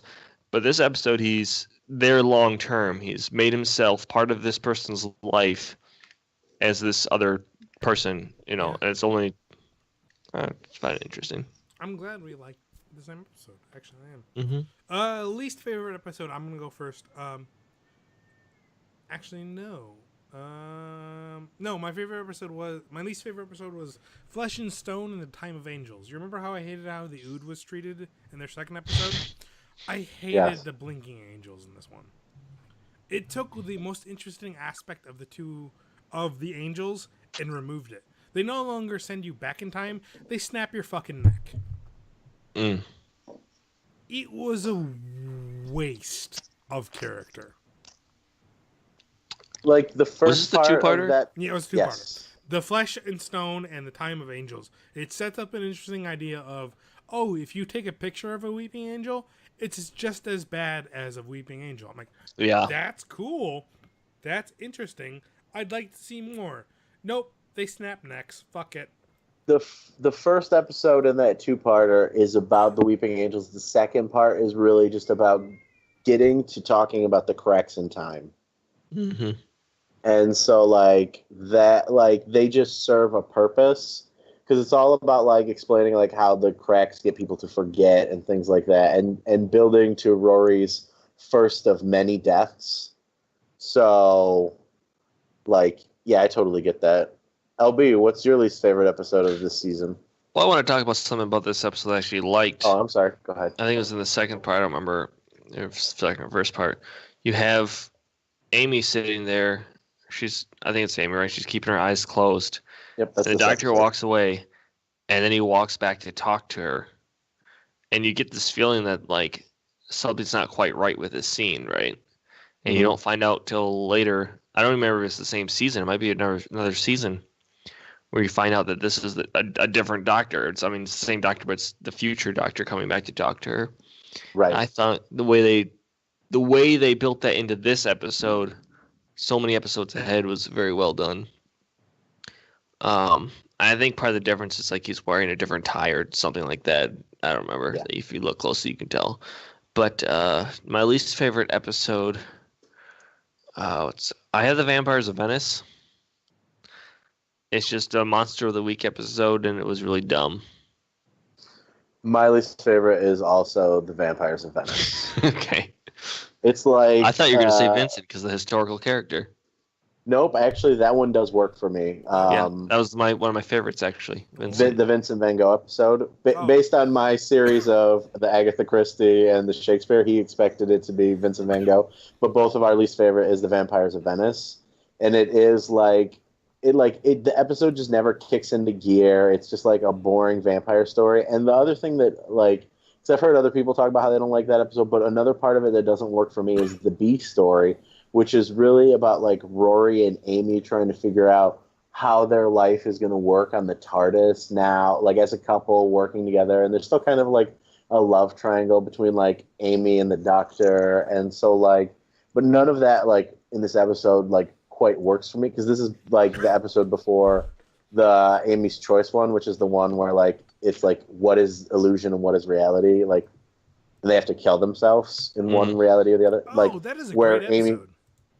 where Amy like finally just like confirms that like Rory is who like she wants to be. You know what I mean? Yeah. No. The only problem I have with the Vincent Van Gogh episode is that they waste Bill Nighy. He's like the museum curator or something, right? You have this fucking great guy, and he's a museum curator. Bill, maybe they only had him for like one day of filming. That's all he could do. Fuck off. Jesus. Just a quick cameo. All right, moving on to the next season.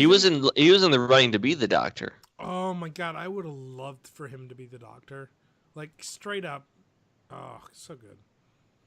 On to season. What series? Series 6. This is the next season with Rory and Amy. Your favorite episode, LB? I like the Doctor's wife. So this is where I believe they're stuck in like a little bubble universe, and the TARDIS personifies itself as this woman who is the Doctor's, if I remember correctly. Is that the right one? I believe so. Yeah. The Doctor's wife is the one where the TARDIS becomes personified. I couldn't find it on the Wikipedia page real quick. Sorry. Idris. Okay, that's a good episode. And I like that because it gives you an inside look into how the TARDIS operates, and sort of it's, the TARDIS is more than just a flying box. It's a more or less a living, it could be a person. In one way, living creature. Yeah, it has its own thoughts and memories. Yeah. I mean, yeah. That episode doesn't work for me because of, like, we've talked about, like, lost potential. Like, I think there's so many great, like, not even, like, necessarily meta moments, but so many references and so many, like, I guess referential is what I'm looking for, but, like, I feel like there's so much opportunity with it. And I do like the idea of it personified and, like, that it's carried over, like, all these ideas. I just felt like there was so much more potential there. And it didn't quite hit everything I wanted, but I get why people like that episode. I think that's one of Mo's top, like, 3 episodes. Okay, Mario, when was your favorite? Praise him. It would be the God complex.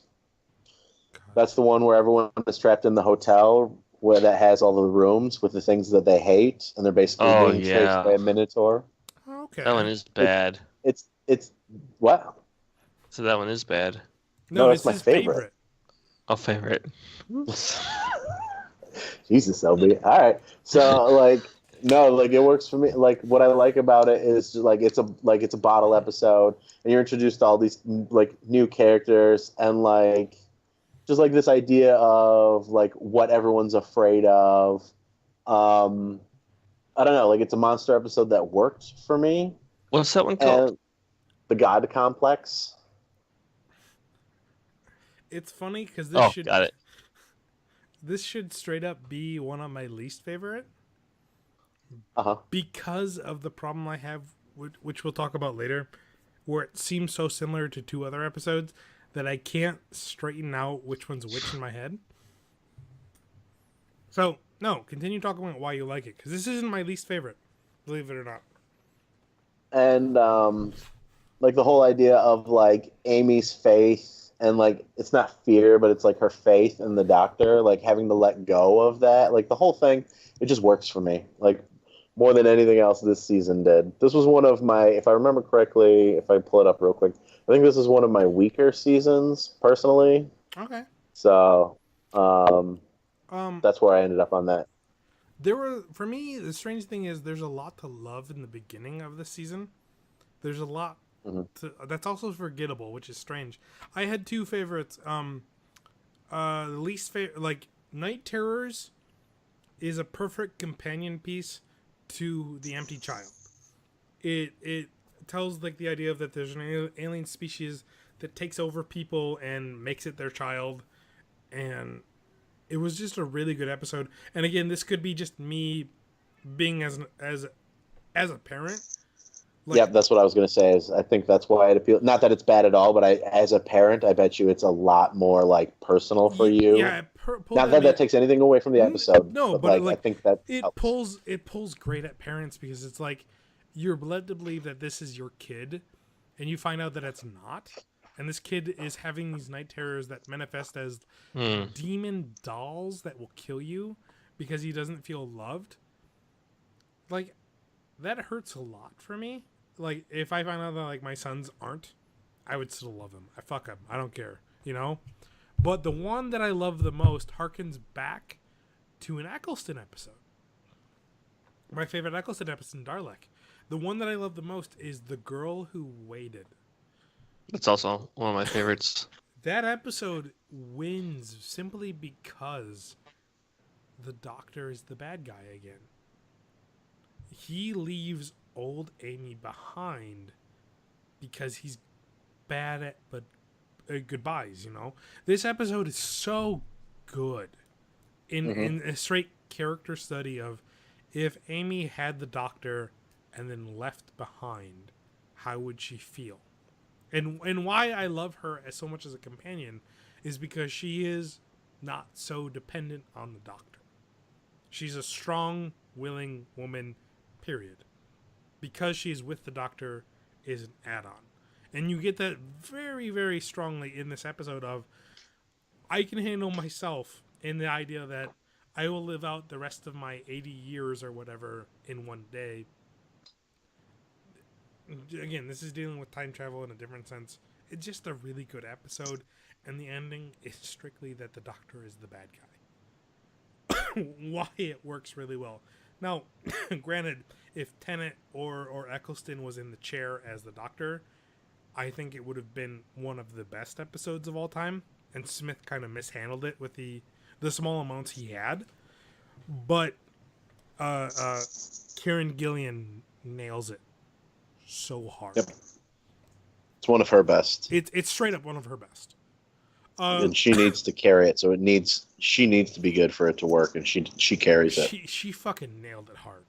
Like that's why I have it over Night Terrors. Like Night Terrors should be my number one on straight paper. It should, because it hit me hard emotionally in the heart as a parent. Should. but Kieran Killian nailed it. Least favorite. I don't know what I was thinking. I had closing time, which is clearly wrong. Which was the return of what's his face, the James Corden. Yeah. So I don't have a least favorite because I put that on there, and all I can remember is thinking this was a really good fucking episode. So I don't know if I have one. Okay. Like, I straight don't know. Maybe A Good Man Goes to War because it was so... No, that was a good episode too. Fuck. I don't know. Okay, Do you want to know? All right. LB and I'll take this over. LB, throw- what's your least favorite? I'm actually going to say, and it's for really only one reason, the Wedding of River song. The last episode of the season. Yours too? Yep. This is least favorite, right? Yeah. Yes, least favorite. Okay. I don't want to do that to you again. So this episode sucked. What I didn't like about it was that I don't remember how they got there, but they ended up in some weird timeline that was some pastiche of all these timelines. To what? Because of a paradox in which River doesn't kill the Doctor.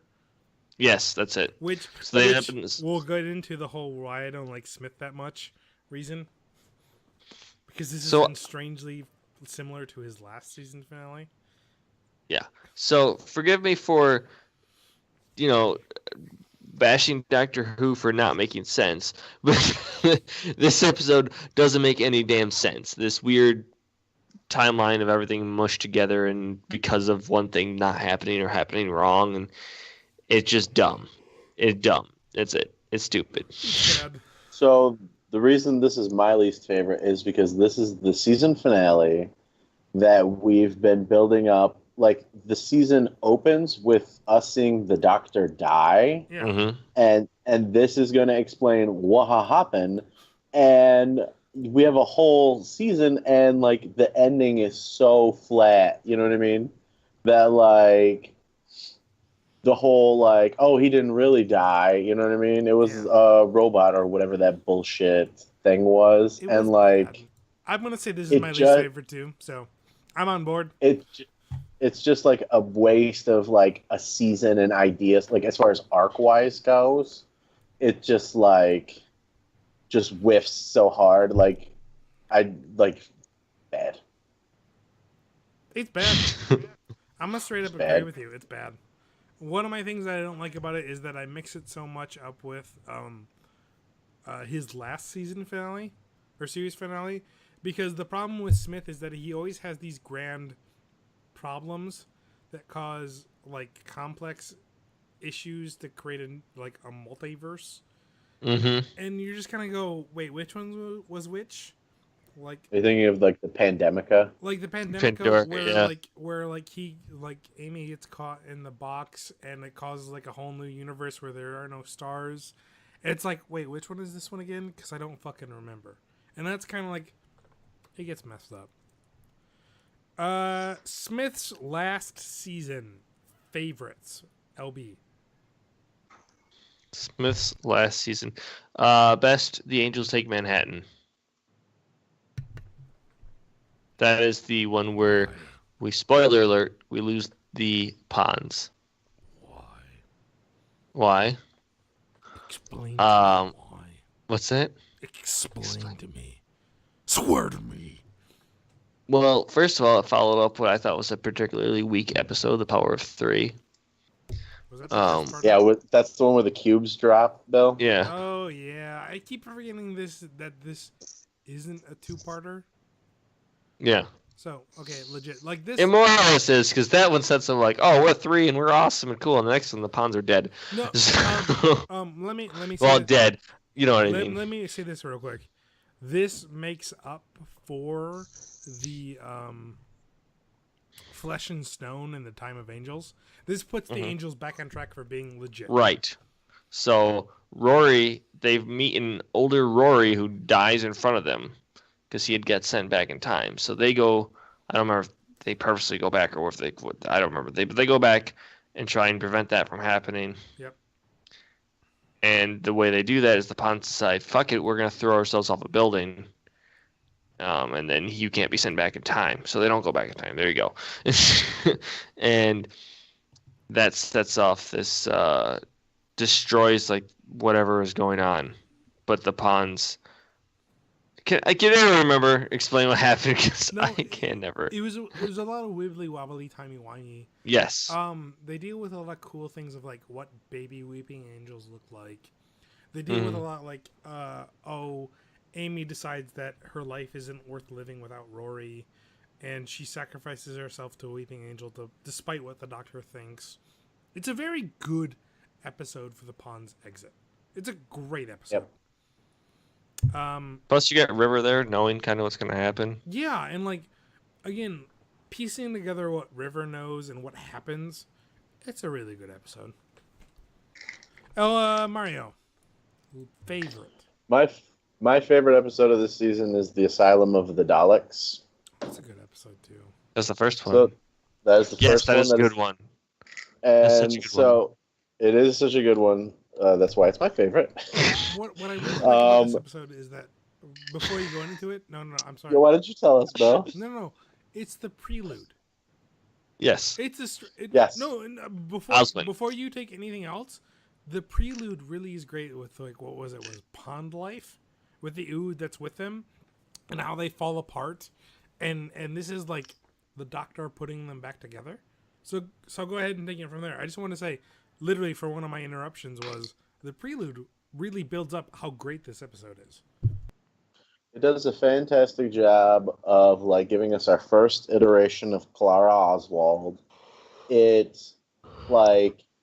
shows us what a Dalek asylum, just like that idea, like those words together, like just like what would it take for like Daleks to be like, whoa, you guys need to be sent somewhere away, like that whole concept is cool. Just like a blast. Yeah. And then like this idea that they deal with several times, like of how big the Doctor has gotten, and then Clara just like deletes the Doctor from like their memory, and then like it's like a reset button for the Daleks, like and we're like suddenly like jarred into this relationship problems that are going on with the Pawns, like this couple that we've come to love because they're like the couple.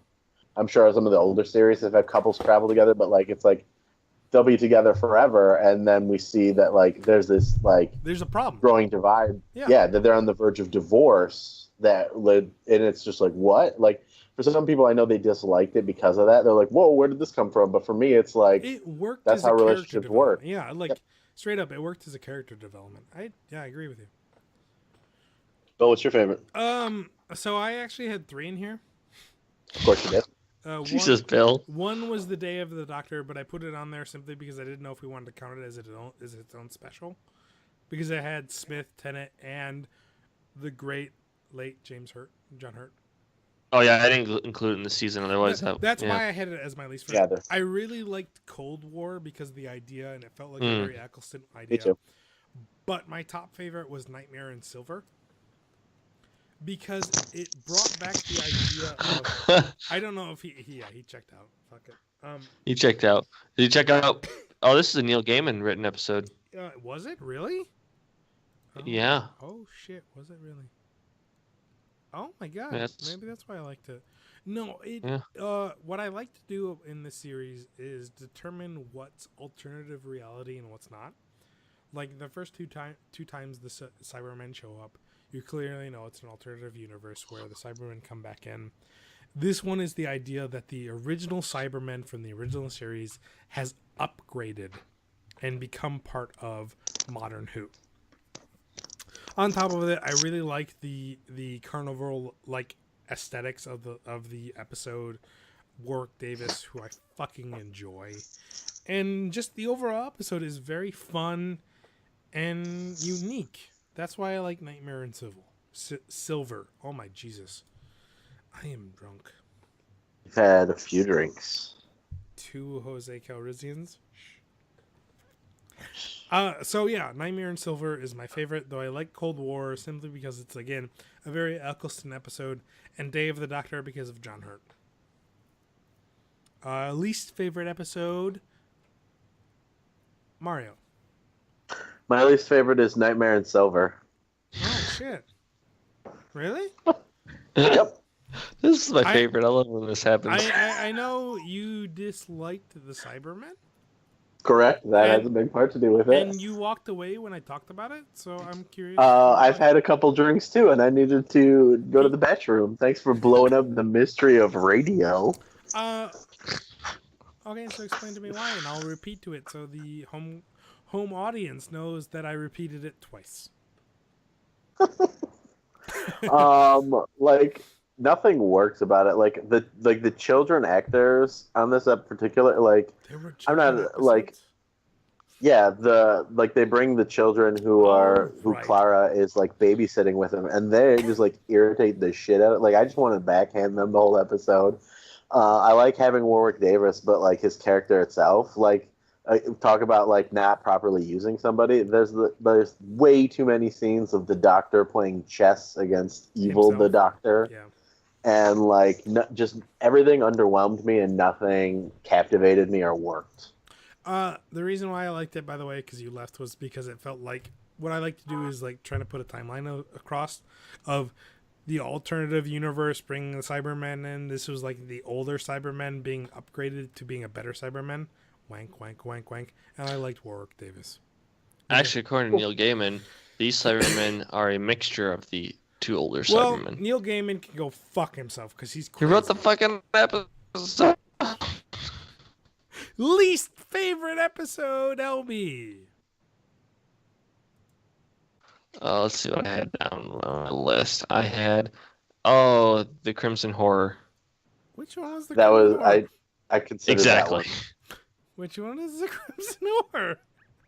That's the one with like the red stuff, and like the lady from Game of Thrones has like the weird bug attached to her chest, and they shoot a rocket off. Yeah, let me put it this way. I don't remember a damn thing about this episode, but I remember I hated it when I watched it. And that's the only reason I have it on my list. I just hated it. One of the episodes with Lady Vestra and Jenny and Strax. Like, it starts with them. But it's like their worst episode. I don't remember this episode at all. This is one of my main problems with Smith.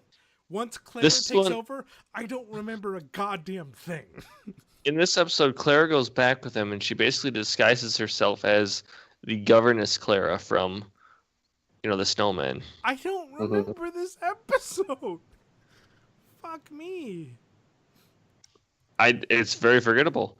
There's some like work camp. It's like Victorian England. I don't remember, Bill. It's bad.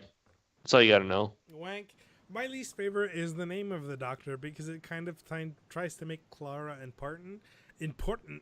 But I'm speaking Scottish because I'm drunk. Clara as important, but honestly, it doesn't fucking matter. Like, it's so, like, the payoff is so underwhelming that it's not good. And it's the explanation for how she can be so many different people in his life. It's just not good. The payoff is so not good. Like, that's one of my major problems with Clara and Smith, is that his series finales are so samey-wamey, whiny-wibey. I don't know, I'm drunk. It just wasn't. So she jumps into his time stream, which is supposed to be like after he's died, basically. To like the sort of correct why the great what's his name? The Great Intelligence fucked up his timeline, and she's like why he didn't, and it just kind of doesn't work. It's so underwhelming for his series finale that I yawned. It is interesting that it's the only episode I believe where we see River Song post-death. Yeah, because she says, even though I'm stuck in a computer, I talk to him all the time. And, and like the one redeeming part is that he says, I hear you all the time. I just don't respond because it hurts too much. And that's good. But the rest of it is just so unforgettable and unnecessary and not what it should be. So we're on to Capaldi. Capaldi 1. Favorite. Mario Bill. Mario. My favorite is Time Heist. Me too. Time Heist. Boom. Nailed it. Done in one. Bill, do you have like 6 or 7 more you want to mention before I break down one? This was my only favorite. This was straight up my only favorite. I liked the creature of the bug-eyed monster. I liked how it ate your brain for your memories. I loved how this was Doctor... Again, this is a big repeating thing for me for all my favorite Doctor episodes. This was Doctor Who does Snatch. Mm-hmm. I compared it to Ocean's 11, but who doesn't love like a good heist? Yeah. And it's like Ocean 11, in so much that because with like Ocean 11, like we never understood what the plot was. You know what I mean? As the viewer, until it all unfolds at the end, and we go, oh, and like that's what I think is great. And like the other thing I love about this episode is that every single person involved, from like the crew doing the heist, the curator, the monster itself, like they're all searching for like redemption in this episode. Get it, you know? Yep. And everyone like gets it, because the curator like she leaves, and that's why like the old her makes the call to the doctor, so like she can give him the information to let the monster like free, so it can be with like the other one of its species. And everyone's just like it's just great. And it's like it's all like a mystery, like you got a heist, you got mystery, like there's even a fun monster love story in there. Like everything about it was just like, I was just like, yeah, let's do this. And it's one of those, and that episode is one that I felt like, maybe Eccleston, but I felt like that's something like David and Smith couldn't pull off. Like that felt like a Capaldi episode. Yeah, when Capaldi realizes he was the one that set it all up, was a great moment for the Doctor.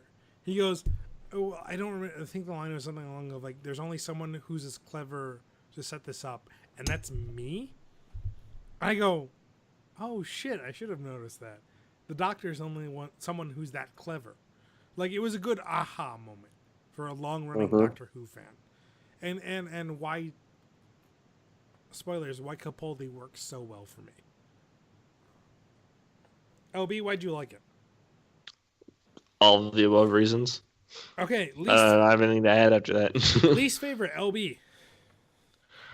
This was tough, because... Actually, I take that back. Dirt napped. What's that? This was tough. Like, that's just funny to me. Like, you're just about to shit all over Capaldi. Go ahead. I love Capaldi. I do not love the episodes that have been written for him. Yeah, agreed. 100% agreed. Deep Breath, the very first one. Okay. After that's watching Mario's least favorite too, so you guys can double team on this. Yeah, so I kind of enjoyed the Doctor trying to figure out, where he got his face, basically. Trying to remember why he looks like this. That's kind of an interesting take on the regeneration. But overall, it's just, after watching this episode, I'm like, this is what Doctor Who is now. Like, this is a completely underwhelming episode, and I just don't know if I want to keep watching at this point. Like, for me, it's like clockwork androids that aren't interesting, a dinosaur running down the Thames. Yeah. And, like, we talked about how Matt Smith's was, like, such a good introduction to the Doctor, but here we go back to, like, just, like, a old doddering man who looks lost while wearing, like, like a old-timey pajamas. Like, he just looked like your, like, crazy grandpa, and I just was like, oh, so this is my Doctor now? You know what I mean? Like, I was like, bleh. Well, it was not the way I wanted to start off. If I remember correctly, I liked the third act, but the first two acts were they're hard to get through. Well, the third act tied it back to the girl in the fireplace, which really worked. But the first two acts didn't. And the thing was, like, you guys might not like the Doctor. What I didn't like was this was a retreading of the Christmas Invasion of Rose going, I don't know if this is the same Doctor. Blah, blah, blah, blah. Clara doing the same Clara thing, doing the same thing, because I really hated the Clara and Smith. Is there a relationship there, or is there not? And I'm like, fuck off, I don't care. Kind of thing? Because I don't really care about Clara. And this is her going, I don't know if it's the same doctor because he's old now, and I don't know if I'm sexually attracted to him. I'm like, fuck off. I don't care. And well, you guys saying, oh, this is a lost doctor. I liked Capaldi's breath of fresh air in the idea. Of course I do. Fuck you. But Who are you talking to, Bill? But I can agree. My least favorite episode was actually Listen. Really? Because Listen started off as an episode. This harkens back so much to The Waters of Mars. It hurts. It starts off as an episode that should be my all-time favorite. The Doctor is teaching us a lesson about what if there's a creature that evolved in a specific way. And I go, ooh, that's kind of cool. That's kind of interesting. I want to know more. But the third act falls apart so fucking hard. It hurts. With the monster that the Doctor is afraid of is Clara. And it just doesn't work for the rest of the episode. It's trying to be more clever than it is. And I don't care. That's the thing. Like, I don't care at the end of the episode. When I should care more. I actually enjoyed that episode a lot. Special shout out to the robot of Sherwood for also being a real piece of shit. Yeah. Shout out to Kill the Moon as actually one of the better ones. Yes. One more season. One more season. One more season and we're going to take a break. Favorite episode of Capaldi Season 2, Mario. My favorite episode of Capaldi Season 2 is Heaven Sent. Me too. Yeah, that's the third one. Yeah. Nice. I have two other favorites. I love being the one who goes first and everyone else goes, touchdown! Because they can't see me, but they see you guys. Real quick, I really like the Zygon inversion, which is the second part, because of Capaldi's speech about why picking one or the other doesn't matter. And I fucking love The Magician's Apprentice for Capaldi's doctor talking to Davos. Like, actually, that's the second part.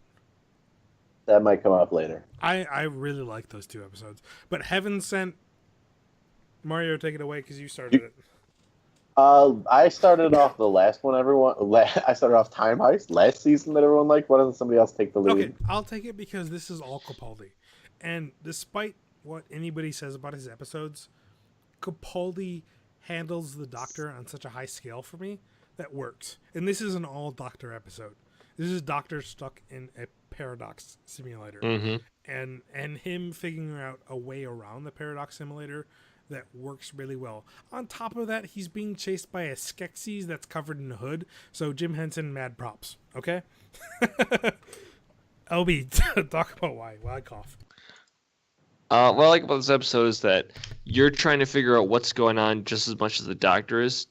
You're piecing it together pretty much as fast as he is. Like, okay, you're getting it. You're starting to figure out that, holy shit, all these skulls he's finding, these are his own, that he's been repeating time over and over and over again.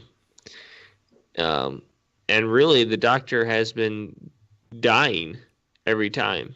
Well, and it's a copy of the Doctor. It's been made each time. You think about it. You don't really find out how long it was until the next episode when he says that he was stuck in there for over 1 billion years. Mm-hmm. I remember pulling up the episode because I was watching it on DVR and being like, there's 5 minutes left and I don't know what the fuck is going on. Mm-hmm. And then that's right when he gets to that diamond wall and just starts punching it, and I'm just like, oh shit. And once you figure it out, it's just oh, and then he starts putting it, you start to understand how long it's taken and his dedication and everything about it. I was just yas. Well, not to mention his ending line in that episode has so much power that you go I am the hybrid, and you go, oh fuck, what is the Doctor gonna do next? Like, this cliffhanger was one of the best cliffhangers in my brain of almost anything, because you're gonna go like what he went through, what he did, like all the puzzle pieces he put together before he even hit the diamond wall, and then he started hitting the diamond wall, and you find out later 1,000,000,000 years of hitting this diamond wall. You're gonna go, oh my god, what is this Doctor going to do? This episode was great across all boards because it all hung on Capaldi. Love him, hate him. Someone said the best thing, though he's not my favorite, he is probably the best actor that played the Doctor. And this shined truly in this episode. This was a Doctor heavy episode, and it worked very, very well. LB, add? Nothing to add. Okay, least favorite? Face the Raven. I gotta look. Why is that, LB? That's the one where Clara dies. Yeah. That's the one where Clara dies, and it's me? just. Did you hate me? What? Did you hate me? Why do I hate you? No. What's her name? Arya Stark. Arya Stark. Yeah. Did you hate Arya Stark? I hated her after every episode except the first one she's in. Okay, that explains a lot. Hated her character, hated her arc, hate all of it, and Face the Raven kind of kicks all that off. Yeah. And it was just, I hated the way this season ended. I hated, except for Heaven Sent.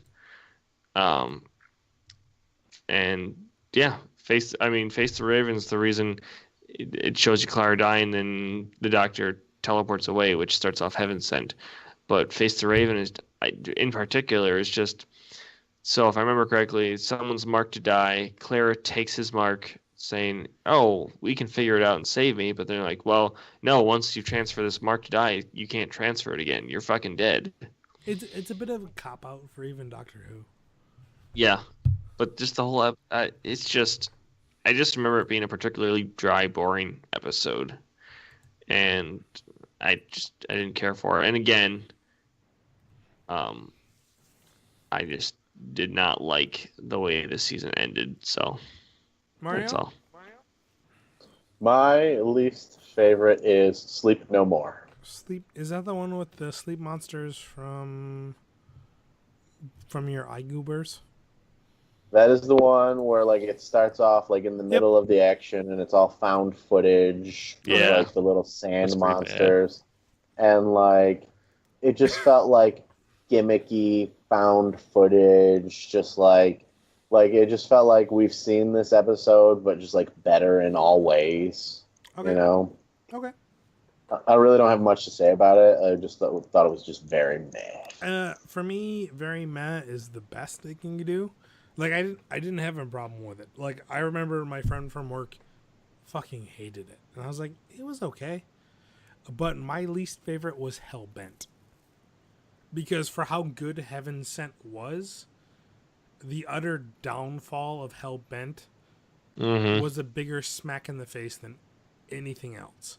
I remember the week between Heaven Sent and Hellbent going, I can't wait to see what happens next. I can't wait. The Doctor is back on Gallifrey. What's going to happen? What hell is going to be unleashed from the shit he just went through? And it was just okay. That's the thing. It wasn't bad, but for following the best episode in the series to being just okay is a huge slap in the face. It's not an actual two-parter, but it feels like a two-parter. And the same thing that I feel like keeps coming up when we discuss these is like these guys are really good about writing setups and not about like Payoffs. Conclusions. Yep. So that's where I land. Like Hellbent was such a slap in the face that it hurt. We're gonna take a real quick break, and then we'll get into the rest of it because I really, really gotta pee. There we go, guys. We made it through the episodes. Yeah. It only took 2 hours. 2 hours. We'll be right back. Welcome back, everybody. LB's yawning. Fuck him. I have another beer. And Mario is scratching his beard. Okay, so we got through the series. Finally. Now we're on the companion ranking. Who wants to go first? Do we want to do one at a time, or do we want to just go down our list All right, and kind of go where we put people? Let's do least favorite right now. LB, because you're about to fall asleep, and if you don't talk, you probably will. Martha. Martha Jones is your least favorite.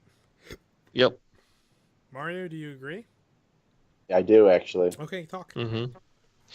Okay, so basically, Martha's following up on Rose, Rose being the first companion, and she was pretty all right, but they set her up as like the love interest of the doctor, and then Martha comes along, and she's like, I want to be your love interest too, and the doctor's like, rebound, not going to go there, and that's like the entirety of the relationship.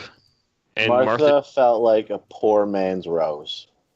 Yeah, she doesn't really add anything. The few interactions you get with her where you know how they kind of involve the doctor in the companion's life with their family members and stuff, and you don't get a lot of that with her, and when you do, it's not great. And I just felt like I was really glad she lasted just one season because she just had no, as a companion, she didn't really have much of a, there wasn't much there. Fair enough. Mario, you got anything else to add? Nope, I think that's pretty good. All right, my least favorite is Clara. Simply because her first half season with Smith is so utterly forgettable and a retreading of Rose in such a way that I'm like, I don't want to watch this.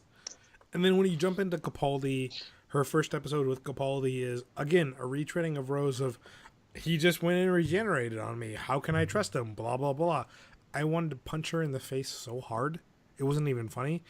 Then you add how she basically brings the episodes down more with the, oh, I have a boyfriend and I should be doing this. And she just takes away so much from the series that if I had to be true to myself, she had to take the worst doctor companion of all time for me. Second least favorite, Mario. River Song. Oh. That low? That low. Okay. Explain. When they introduced River, like I was just like, oh fuck yes. I cannot wait to get more of this character. Yep. And like every single time, like her character becomes like so one note and so like cheeky and just off meta, and that like I just roll my eyes because like she just never evolves, but like she can be so Deus Ex Machina in like so many situations that like I just like am so disappointed. Like if you juxtapose who she is when we're introduced to her and who she is at the very end, and they're like so different characters, like chronologically, like the River right before she dies is the River of the husbands of River Song, and that River is so different than the River in the library. Like I just feel like she wasn't plotted out well enough, and like just her whole thing just really disappoints me.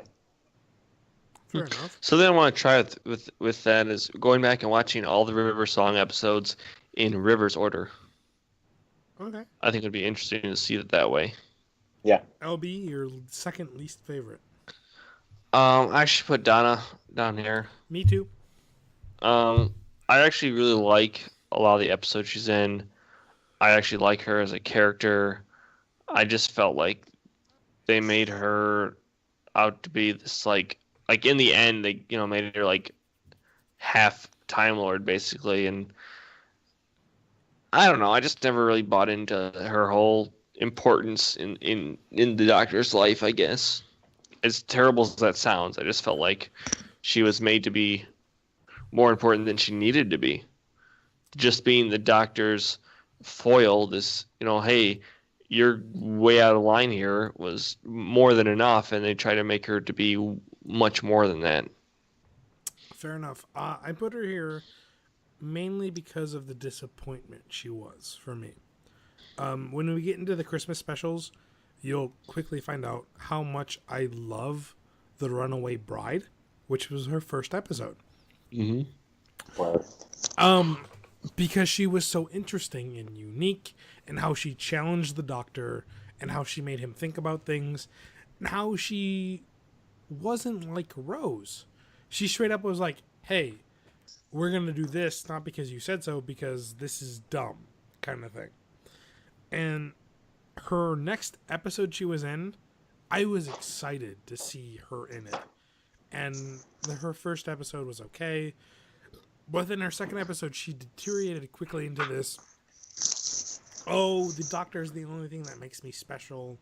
I'm ordinarily unique, if not worse than unique. And then they harped on it even harder with Turn Left. And it was just like boring and painful. And on top of that, if you go back and rewatch some of her episodes, there's times where she doesn't even play the companion part, but she plays the sub-companion part. There are a couple episodes where Martha Jones comes back and takes the full companion part away from her. There's parts where she's locked inside of an area and away from the doctor where she doesn't even play the companion part anymore. I don't hate Donna. She was just utterly misused. Mm-hmm. From what she was in Runaway Bride to her season was a disappointment for me. I remember when watching The Runaway Bride and when Martha Jones kicked up, I was ecstatic to watch Donna Noble's episodes, and then disappointed hard. Third least favorite, Mario, because you haven't talked in a minute. Amy Pond. Lower than I expected. Do share. I don't know. Making this list, like a lot of the middle, they all kind of muddle together. I feel kind of the same about a lot of them. Mm-hmm. There's nothing wrong with Amy. I just think others work better than her as the doctor's companion. There's a lot of times where she can be, I don't know, kind of aloof, and like I think a point that you're going to bring up is that you feel like her and Rory like are one unit, and I feel like that can be true of her, but not necessarily of him, and that's why he hasn't appeared on my list yet, but she appears here. Like, I think if Rory didn't exist, she couldn't stand on her own nearly as well. She has like some really great lines and some really great moments, but like I just feel like the other people who I haven't listed yet work better for me. I 100% agree with you. The reason why I put the Ponds together is because as a team, they work better than one from apart. Okay, LB. My third is Rose, third least favorite. And I actually had trouble deciding whether to put her or Donna lower.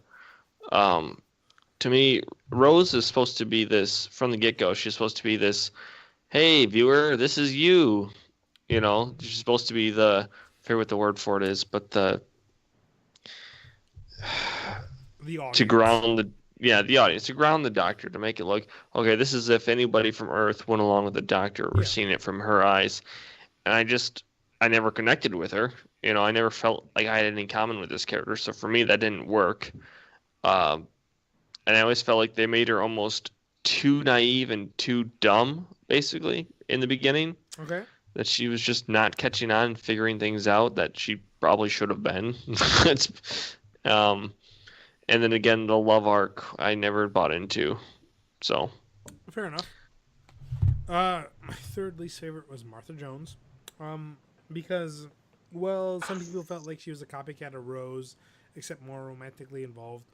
What I really, really stood out and liked about her was that she chose to leave the doctor. Mm-hmm. It was a good character standpoint from her, for her being, love struck and blah, blah, blah, fangirlish blank. That she was like, you're not good for me, and you don't respect me, So I'm out. And that's what I liked. That's a really good. That's a really good point. Mhm. Mo and I have talked about that a lot. Is that we wish that would have happened with more companions. So I do like. I never really thought about that with her specifically, but I actually like that point. And there's a lot of things in my rankings that happen so much from the end standpoint, not so much from the beginning standpoint, where it's like if you would judge everything from the first, Donna would be so much higher than she was. But from the ending, for me, she was so pointless, or like I didn't like where they took her. But like from the beginning of Martha as being a Rose clone to where she ended was so much better. Like the ending is so much better, which is why there's so many like two-parters I don't like, because the ending is so much worse than where it started. And Martha is a good example of the opposite, where she started off as a Rose clone, and even worse than a Rose clone, as a very love-struck, painful to watch, but like the human condition started to show her as coming as her own. And then her last episode of saying, you know what, I'm good, and stepping away from the Doctor without this cataclysmic event or anything like forcing her away was a good pace to put her there. My next least, I guess this is in the positives for me because I have 6 out of 7, was Rose, and Rose was kind of white bread for me. She was a good starting point. She didn't, any of her negatives didn't outweigh her positives, and she was just there. And plus, Billy Piper's nice to look at. So your guys' fourth, Mario. I also have Rose in this spot. She like everything we've kind of said about her. I don't really have much to add. She like I have her here with Amy and the person who I have next, and like I said, they're all kind of interchangeable. It just for me is how they rank up as characters of their own, and I think Rose stands better than Amy on her own, and I think that the presence that Rose brings with her, which would also be Mickey and her mother, and like that her whole gallery, like as a companion, like I think work really. And I thought like she worked really great with Eccleston, you know, and she worked really well with Eccleston. Yeah, and so like I just think and like LB was kind of saying, like she works as a good like surrogate for the audience viewer, like because she's the one we're starting with, so she kind of has like this nice awe to her, like about everything that's going on, like awe, like how big and vast it is, just kind of like we are, because like we're beginning this journey with her as well, you know. Yeah, she works really well as the audience guide in the Eccleston episodes, as not knowing what the hell's going on. So I guess we're in the upswing now. I only have 2 left, and you guys should have 3 left, right? Wait, LB has one. LB, you didn't go, right? No, I didn't do my fourth. I'm sorry. I have Clara here. Okay. And I feel like Clara's kind of a good mix between like River, Amy, and Donna. She's more the cheery type going along with the Doctor, but she's also not afraid to tell the Doctor, like, hey, you're out of line here, you know? Okay. And that's kind of how the way I see a lot of the companions is like Rose tends to go along with what the Doctor does. Martha does the same. Martha does the same, but Donna is very like pump the brakes, and I see more of that in Clara too, where she's just like almost like okay, bad. No, I can totally see that, and like I can kind of see that as a redemption arc, but like for me, her negatives still outweigh her positives for me. So we're on. Did I say 5, right? Yeah, LB and I have 3 more, and you have 2 more. Let's do LB and I next, and then we all have 2 left. Okay. I'll go first. Yep. And my third favorite is Clara. Okay. And I put Clara ahead of Rose and ahead of Amy because she feels more of an independent person than them. Because, like I said, Amy doesn't really stand on her own without Rory. And Rose kind of had, like, that big gallery of, like, people that, like, we were constantly checking in with. But, like, Clara, like, I felt like there was a number of times where she would go, like, toe-to-toe with the Doctor and could kind of, like, hold her own. And, like, their relationship, like, they do a good job of making it feel like that's the one that, not in a love way, but that's the one he is most affectionate for. And I feel like I feel that a lot. Like there's the time where like she betrays him, and then afterwards he's just like, yeah, I'm still going to help you because do you think we're not good enough friends that just, like a little betrayal is going to stop that? You know, like there's like I really like their dynamic more than Rose and Amy, who I kind of bunched those three together a lot. So that's why I have her at 3. All right, I'll be your number 3. My number 3 is River Song. Even though she's with the Doctor, probably the least among all of these companions. I enjoy their relationship, even when whether it's they both know the full extent of it or not. You know, I hate actually like the early River Song episode. I guess they're like middle in the Doctor Who timeline, but early in her timeline episodes, like the Let's Kill Hitler phase and what Mario Bill? I did not like that episode. No, me neither. I enjoyed that episode strictly because of how absurd it was. But I don't know. I just kind of like her as she's sort of like on the same intellectual level as the Doctor in a way. Yeah. She's also seems to be a time traveler of sorts. Well, however she does it. Fair enough. My number 2, before we got into your number 2s, can I keep it evenly going, was River Song. Because she seemed to know more about the Doctor than the Doctor at certain points. Mm-hmm. And while I didn't really love her with Smith so much, a lot of this hangs on the Tennant episode, Silence in the Library and the Forest of the Dead, and really a lot on the Husbands of River Song.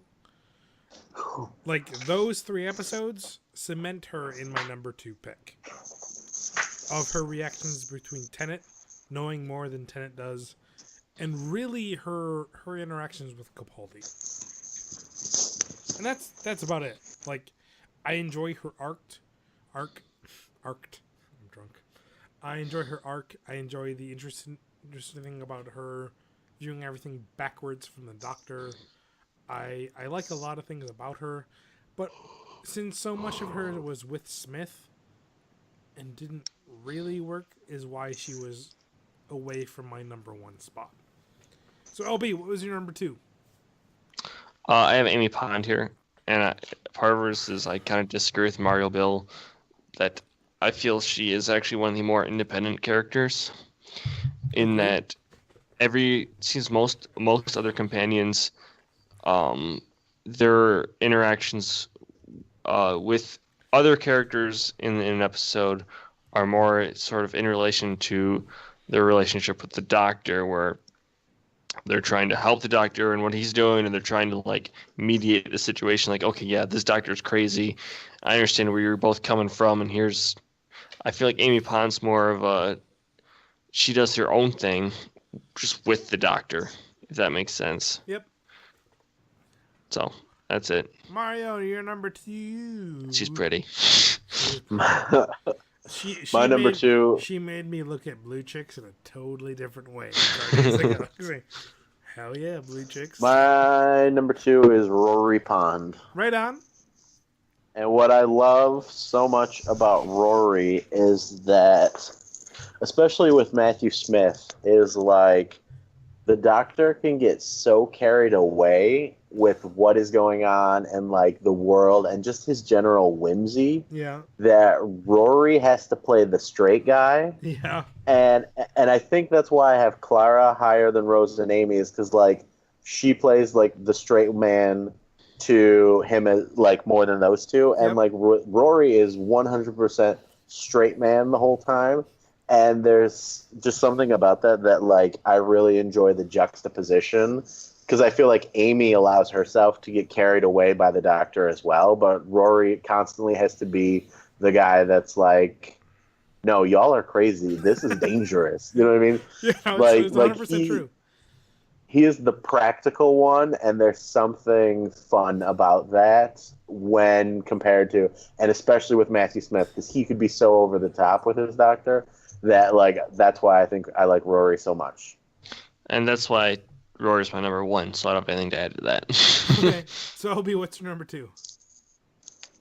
I already told you my number 2 is He already did. He just went. He just segued into the number ones like the boss. Okay, so your number 1 is Rory. Mario, what's your number 1? Donna Noble. Of course it is. Of course she is, and I'm going to tell you why she is the best companion. Because I know you both had her at like 6. She was my least favorite until I honestly looked at Clara for me. Okay.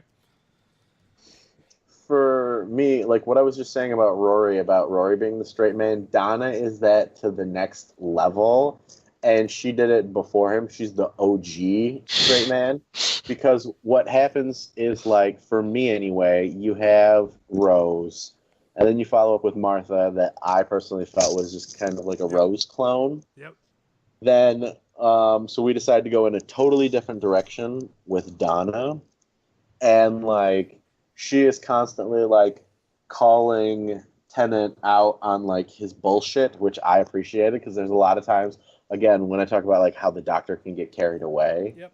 like she's just not having any of that, which I always loved. And then there's like a story arc throughout her entire inception in the show, like kind of like, how do I put it?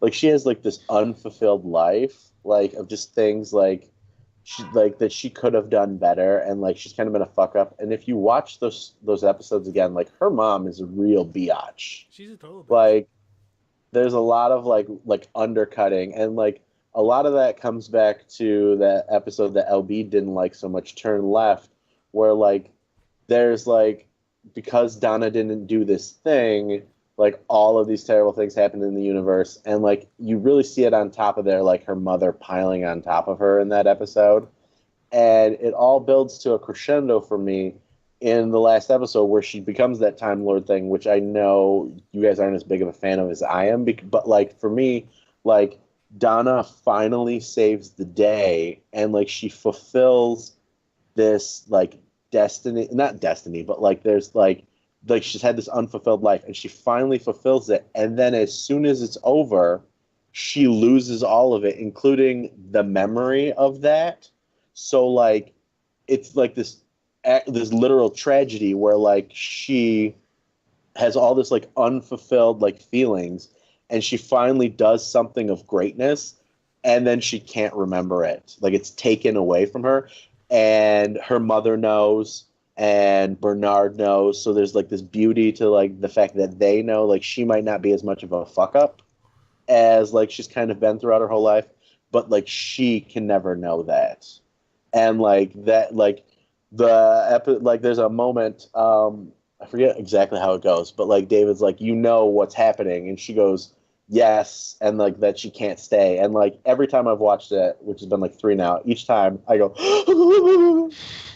it gets me every fucking time, right in the heart, like when, because I'm like, she's such a good person, and he needs her, and she gone. Like ever since then, it gets me every time. Like I love her because, like I said, she just plays well off of him. Like I'm gonna get sad right now.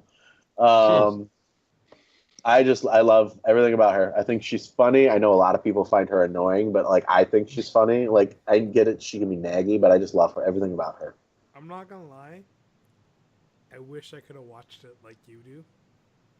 I really do, because Runaway Bride put Donna on such a high note for me that I was excited to watch her season. I was. But that whole thing of her being like a fuck up and like not really being a good human being without the doctor was more of a diversion for me than anything else. It was like a needless tack on to a character that was already really well developed in The Runaway Bride. And that's why I put the Ponds, both Rory and Amy, as my number 1. Because Amy was, and I think I texted you, LB, about this, was Amy is Donna Noble without the baggage. And to add on top of that is what you guys said about Rory. Amy was this perfect companion of, I'm going to go along with the doctor but question him every now and then. And Rory would question him at every turn. Made them a perfect power couple. And anytime Amy did something really stupid like, oh, I'm going to love the doctor too much like Martha or Rose, there's Amy. There's Rory being the straight man. So them together make the perfect companion for me. You have Rose being the perfect companion and Rory being the perfect straight man. Anytime the doctor would be too wild or exaggerated, Rory was there to ground him. And Amy was there to be like, Rory, you're being dumb, let's do this. So them together, even the episode, like, you could say I'm being a cop-out by putting them together. But in my mind, they're, you can't leave them, you can't put them apart. Anytime Rory's there, Amy's there. And Amy's there, the Amy episodes are weaker without Rory. So therefore, the Pawns are the best companion. And that's the truth. All right. So, shall I commit fandom suicide right now by going into the Doctor rankings? I think you should. Do you want to do them one by one like we just did, or just kind of explain everything and rank them? We're going to do one by one because I'm going to commit fucking suicide right now. Oh, cool. Shit. My least favorite Doctor is Tennant.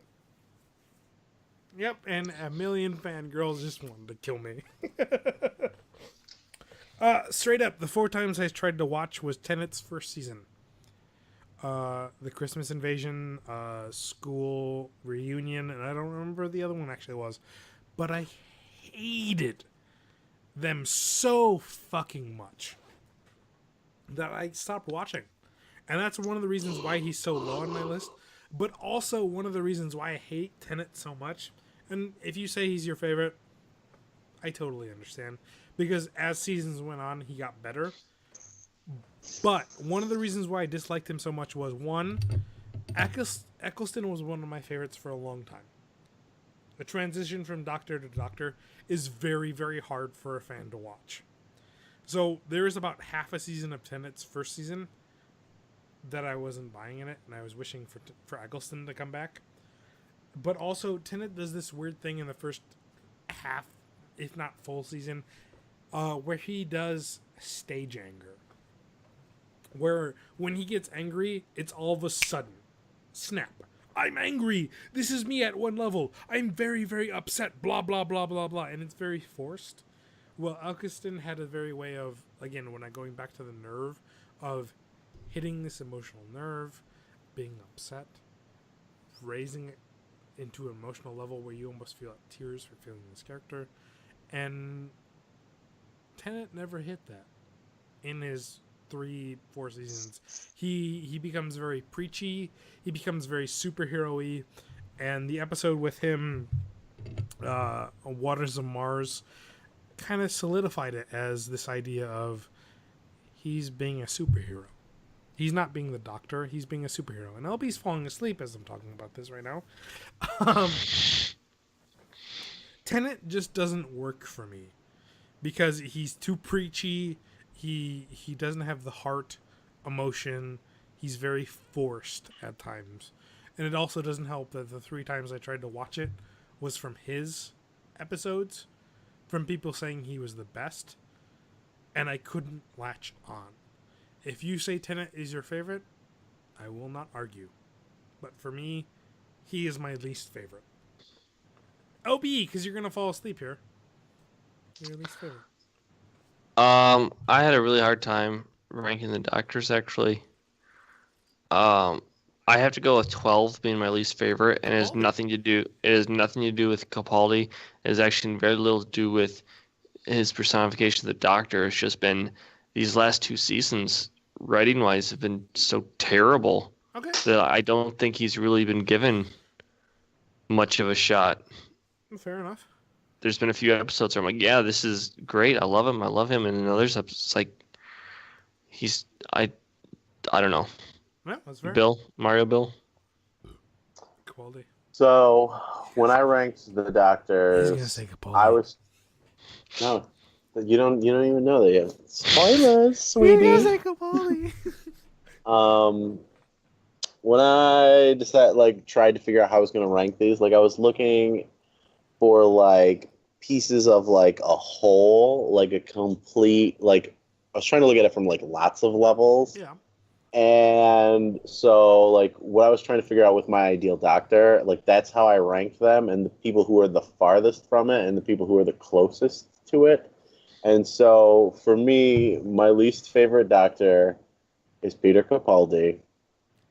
But I actually disagree with LB. I actually think Capaldi has had the best stories as a whole. I've actually enjoyed a lot of these. It's kind of like, and I know this isn't fair to him, but like a lot of times he feels like angry old man doctor.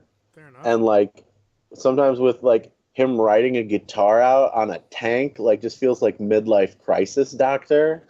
And like that's not what I'm looking for, like Masonic shades, like that's not what I'm looking for in a doctor. But I actually like a large majority of his stories.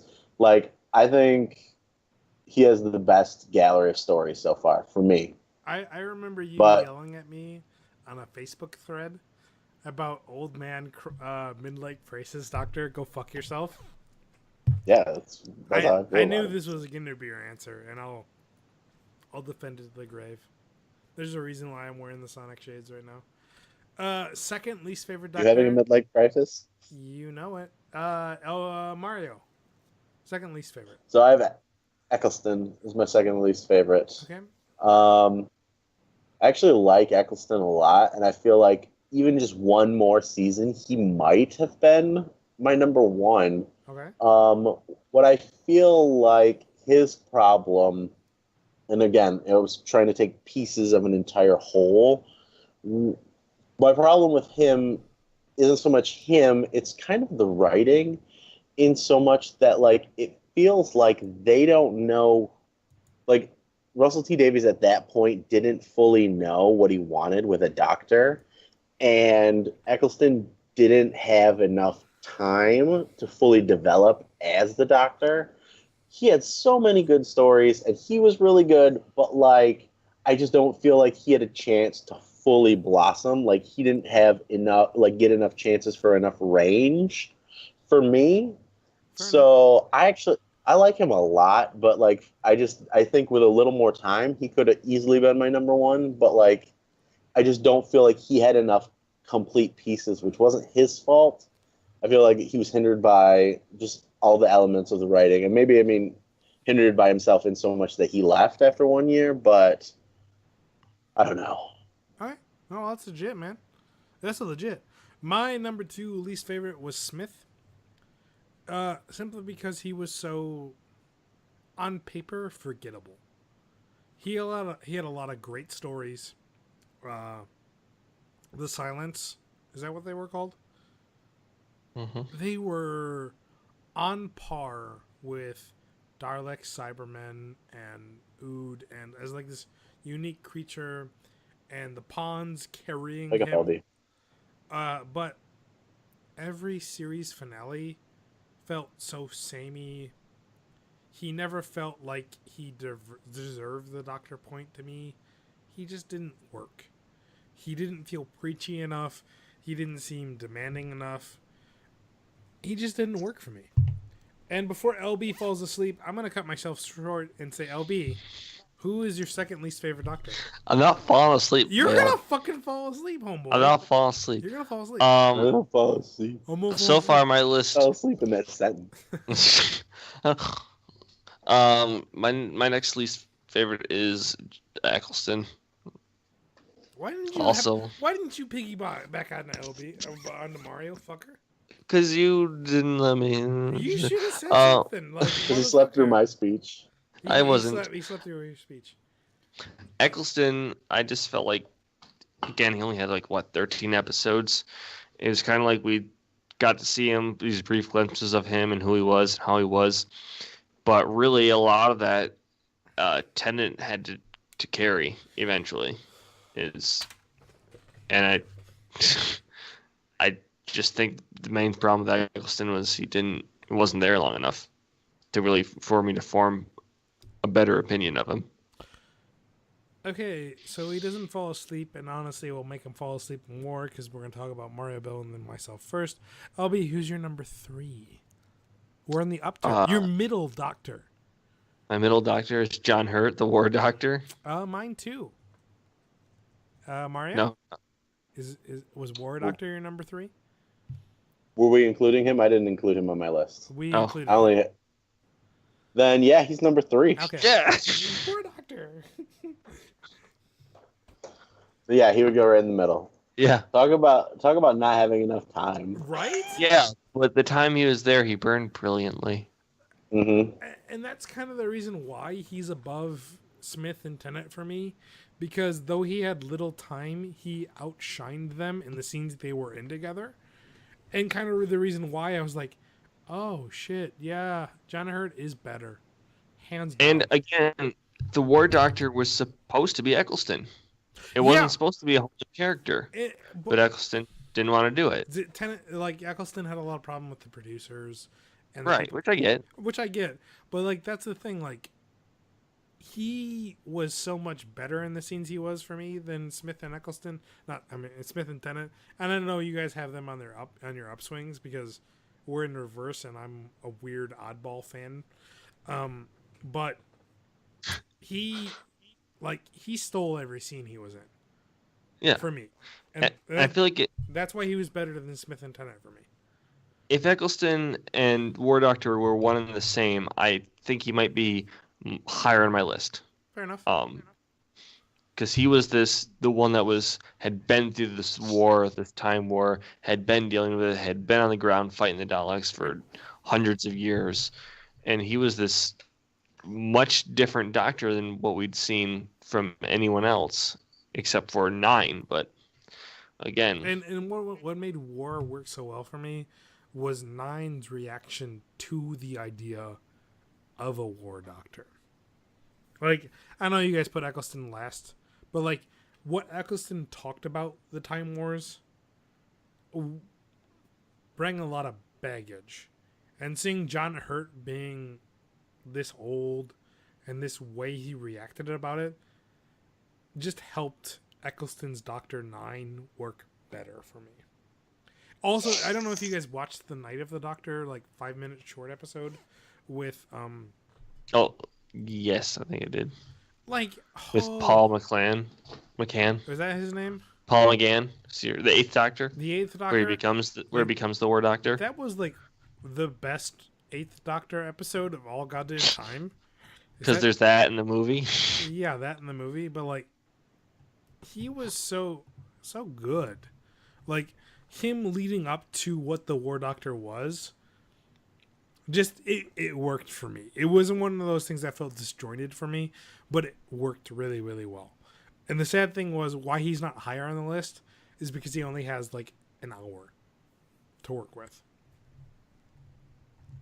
Also, Paul McGann let the alien out in the Alien 3 director's cut and is therefore a son of a bitch because he should go die in a fucking fire. I hate you, Gallic. Alien 3 would have been better, but also it's so much better without you. Wait, so Paul McGann is the one who lets the alien out, and then he becomes John Hurt. The John Hurt goes back in time and gets face hugged the first time. Oh my shit, God, yes. So there, he got his comeuppance, Bill. True story, homeboy.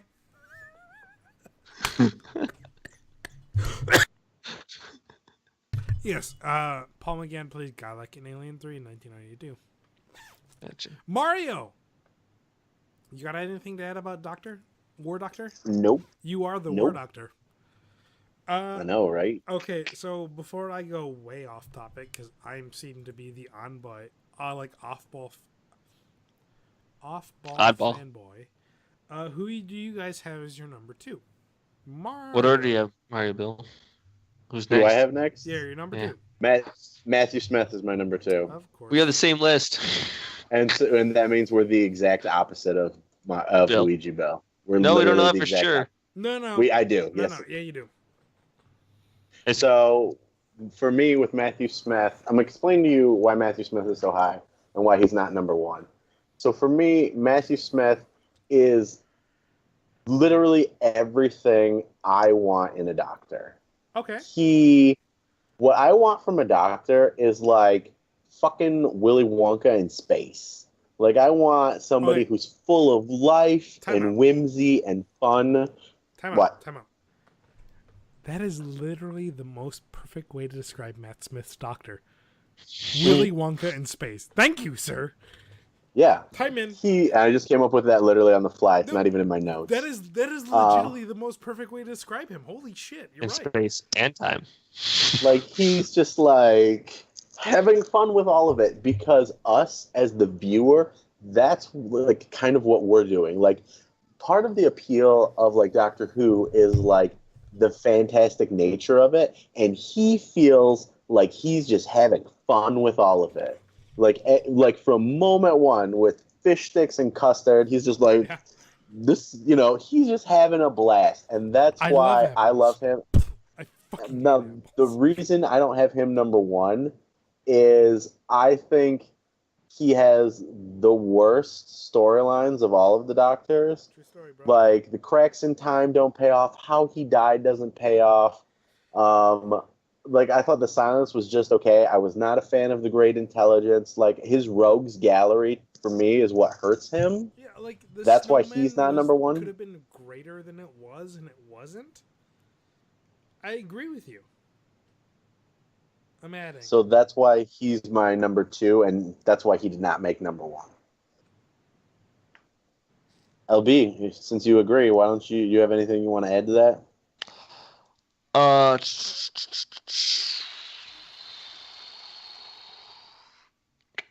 Nope. Okay, so I could just said it anywhere near as good as you did, but that sums up all my feelings. So about him. It's strangely one of the reasons why he was my least favorite, because he could have been the greatest, but his episodes were so weak at times. My number two favorite was for the longest time my favorite. I didn't think anyone would dethrone him, but was Eccleston, because in the short amount of time we had with him, and how powerful and how much he shaped how I looked at the Doctor, put him at my number one spot for the longest time. Like I said, when I started watching the Doctor, he was on an episode by episode basis. But in Rose, he had that nerve where he goes, I tried to save everyone. I didn't want to kill anyone. You go, oh shit, what was this Time War? What happened? And then in the next episode where the tree woman dies from, I don't remember what it was, he goes, if you're going to pull this off, you have to be more, oh shit, what did he say? More clever than me. And no one is more clever than me. He has these moments in the weakest of episodes that make you go, I want to know more. Then in Dalek, where he is the bad guy, he is so powerful, he stops everything. And you go, the Doctor is the bad guy. I should be rooting against him, but I still like the Doctor. Eccleston should be my number one, but he's my number two. For in the short amount of time, he has a higher percentage of best episodes than anybody else. Tennant had some very shit episodes in a long row. Smith had some very forgettable episodes in a long row. That if I would honestly put the percentage of my like and least like percentages, Eccleston would win. That's why he's my number two. While you say, I would like it to see him in another season, I'm glad we only had one season of him, because he's the Firefly. I wish we had more, but I'm very, very happy that we had one season with him. Well, Tenet for me was How I Met Your Mother. He lasted too long. He was the only Doctor that made me look at my clock going, are we done yet? Are we done yet? Can we please be fucking done? I am over you. So, in many ways, Eccleston is my Firefly to Tenet being How I Met Your Mother. I had to say that because I know both your number ones are Tenet. So go ahead and talk about how highly you like Tenet, because a lot of the fans love Tenet. And I can see why, but Tenet had a lot of things against him for me. The 3 times I tried to watch Tenet before getting into Doctor Who is why I stopped. I talked about how he was forceful, his anger was fake, he was very stage present, and how I tried to watch the time. I did. I straight up watching his last season of specials, I was like, are we on the next Doctor yet? Because I'm over you. You haven't shown me anything new. That's all I wanted to say. So please, reinforce. That was like the nicest, most belligerent like you can be. No. It's true though. Like if someone said, "I love Tenet," I would never try to convince them why they're wrong. I wouldn't, because this is the one thing I love about Doctor Who. There is no wrong answer. It's what you find in the Doctor, and what you like about the episodes, that I really, really enjoy. So when someone says, Tenet's my favorite, and I go, explain to me. I'm not going to tell you why I think you're wrong, because I genuinely want to know why you love the Doctor. Because that's what every Doctor is. Why you love Doctor Who. So please, LB and Mario, tell me why David Tennant is the all, be all Doctor for you. I'm interested. I'm genuinely intrigued. Because he's my least favorite. I want to know. What made you go, this is my Doctor? Were you just passing it off to me, Mario Bill? I was letting you start. I was giving you the cue so we didn't have to talk about it for the fans, but now, whatever. I hate going first, you know that? All right, I'll go first. Okay.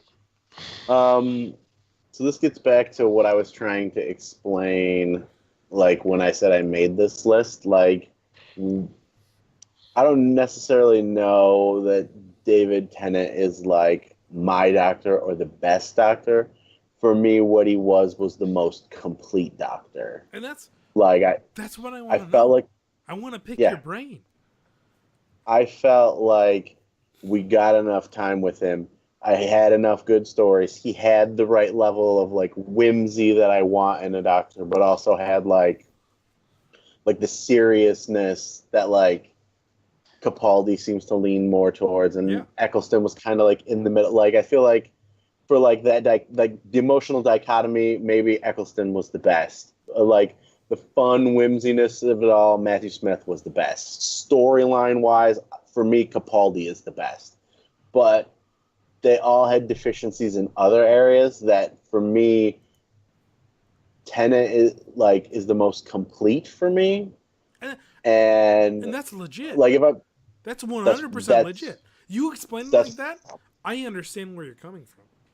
Yeah, that's what he is for me. That's why, if I had to be like, who is my Doctor, it's Tennant. But like that's why that question's always so hard for me, because it's like, what am I looking for when I sit down for the Doctor? Yeah. And like if I just want like a good story, I might just pick Capaldi. If I want just like fun times in space with friends, I'm probably picking Matthew Smith. But if like I'm gonna sit through all of them, I probably would rather sit through David episodes. Okay. No, like that's the one thing I really, really wanted out of this episode. Wasn't like people arguing and at each other's throat of, this is the best Doctor and you're fucking wrong. And that's like, I early on before watching the Doctor hated the Doctor, but now watching it going, there is no wrong answer for anything, because there is so much different about the Doctor that it's great. Oh god. LB, thoughts? LB, conclude. Yeah, I think calling him the most complete doctor is probably the best way to put it. He's got the right mix of whimsy and when he needs to be serious, he's serious. Um, I just I like David Tennant in many of his other roles as well, so I think that part of lends to it. Whereas I haven't seen Matt Smith or Peter Capaldi or Peter Capaldi in anything else. Christopher Eccleston, obviously, I've seen in other things. Did you watch Jessica Jones? Did you not feel a little weird that you think he should be the bad guy? I thought that was great. He was I mean, great. He was great. yeah. So I think that's part of it. Is just that David Tennant as an actor, I enjoy. Um, I thought he had. I actually disagree with Mario Bill. I think David Tennant had some of the better storylines. All the Weeping Angel stuff. I don't think did Eccleston have anything to do with Cybermen, or is that not till Tennant's time? It wasn't until Tennant. And the Cybermen, I think, are one of the more weaker creatures in the Doctor Who universe, but I think his episodes with them tend to be pretty good. I think he has some of the best interactions with his companions out of all the Doctors. I mean, he has obviously some of my least favorites, but he also has the Donna episodes, which are some of the better Doctor and companion episodes. Yeah, I just think it's kind of like there's no one thing that makes him the best Doctor in my mind. It's kind of like in general the best. If that makes sense. And that's something I can agree with you. He's perfectly average. He's perfectly average across the board. For every negative, there is an overly positive thing that neutralizes it out. And that's and like the reason why he's my least favorite is because I did try to watch 3 different episodes of him and hated it. Granted, he had some bad ones. Granted, because he had a lot of bad ones. My personal favorite, if you haven't paid attention, is Capaldi. Capaldi took what I liked about Eccleston and quite literally turned it to 11. His monologues are the best amongst all the Doctors. When Smith does it, it comes off a little carefree and you don't really accept it. As I said before, for me, Tennant comes off a little forced. His anger is out of nowhere. There's no building. And here's the weird thing. Like, Eccleston hits this weird nerve that you get emotionally attached to him. But when Capaldi does it, he has this, like, experience about him that makes him like no other for me. The Zygon invasion, when he's talking to the head of, I don't remember what the security thing is, you should push this button and all the humans will die, or all the Zygons will die. And he gives this amazing speech about how it ultimately doesn't matter. And you're gonna go, yeah. Yeah, he knows. It really comes down to, this is weird, the best Capaldi episode, spoiler alert for Christmas special episode, is the Husbands of the Husbands of River song. His speech to River at the end of the episode about how the Doctor isn't just a person, he isn't just a being. He is quite literally a natural force in existence, such as these stone monstrosity mountains. He is as natural as those. And you can't stop him, talk to him, convince him otherwise. And what he does is pure act of nature, and there's nothing else you can do to do it.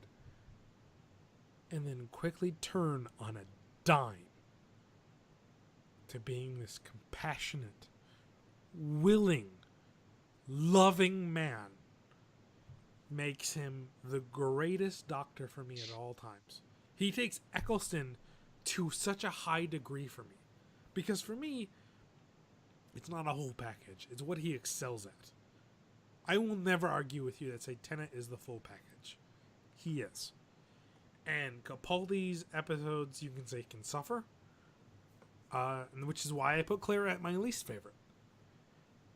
Or the writing isn't as great, or isn't as clever as Tennant's, or as strong as Eccleston, or as fun as Smith. But Eccleston takes those weak writing episodes and puts them at such a degree that I say, that wasn't the worst piece of television I ever watched. The Doctor made me like that. There is no Capaldi episode that I say, the Doctor was the weakest point. Capaldi nails it every fucking time for me. Even Hellbent, which is a weak episode, on everything it built up on, Capaldi was what I wanted him to be. And puts him at such a level. And knowing outside of the episodes of what he is as a fan, because he's a huge Doctor Who fan. He's a massive Doctor Who fan. That he loved working at this puts him at number one for me. You can say his episodes are bad. You can say there's these bad episodes. But there isn't a moment where I can't watch him and say, he's my Doctor. It's beautifully put. And that's the thing. You want to say Capaldi's your worst? I can't disagree with you. I can agree with everything you said about it. Where you said, like, his episodes lacked, he seemed like a deranged old man or midlife crisis. Yeah. But it fed into me more. Like, he was what Tennant should have been coming off of Eccleston for me. Am I upset that we had Tennant? No. If you love Tennant, I'm glad. If you love Smith, I'm happy. But for me, Capaldi right now is my be-all, end-all sequel to Eccleston, who I loved the most, who I didn't think anyone would overthrow as being my best Doctor. And Capaldi comes out of the literally the gate swinging with the episode of, why do I have this face? Why am I so old? Who am I? And he discovers why he picked this face, who he is, why he is. These episodes, why he becomes more of a teacher. Why he becomes more of an educational person. To literally becoming deranged in Heaven Sent. Of, I will go through 1 billion years knocking diamond walls off. He made sense for me as a character. Which is why Capaldi is my favorite. And that's where I'm going to leave it. You wanted to disagree with me? Leave a comment below. Please play along. Any viewers who are watching this fucking 3-hour masterpiece. Yeah, it's starting to get late, so let's not rapid fire, but let's go through these last few quicker so we can get to the end of here. Favorite story arc, LB? Favorite story arc, I'm gonna have to say it's actually the Skip. My favorite story arc is River Song. From beginning to end. Where she was, to finding out who she is, to where she ended in The Husbands of River Song. For me, we didn't really define what we were saying as story arc, so for me, it was the seasonal arc of Bad Wolf. Oh, Bad Wolf was good. I just felt like the payoff was a little weak. I can agree with that, but it was like the first kind of season-long one, and we didn't really I was like, oh, I remember seeing that, and another, oh, I remember seeing that. Oh, this is kind of becoming a thing. You know what I mean? That's just why I like it. It wasn't to the point that we found out that every seasonal arc would be a little weak, but this was like the first one where you kind of go, oh shit, cool. LB, any thoughts? Yeah, I'm gonna go through River Song. Cool. Favorite two-parter. Mario. For me, it's actually The Magician's Apprentice and The Witch's Familiar. Oh shit, those ones are so good. Like, I should put those as my favorite. I really should. What I really liked about it is like it really especially the start of the Magician's Apprentice like gives this humanity to Davros Yeah. and like the Daleks that is like so just like it's so fantastic the way him and the Doctor like play this little chess game.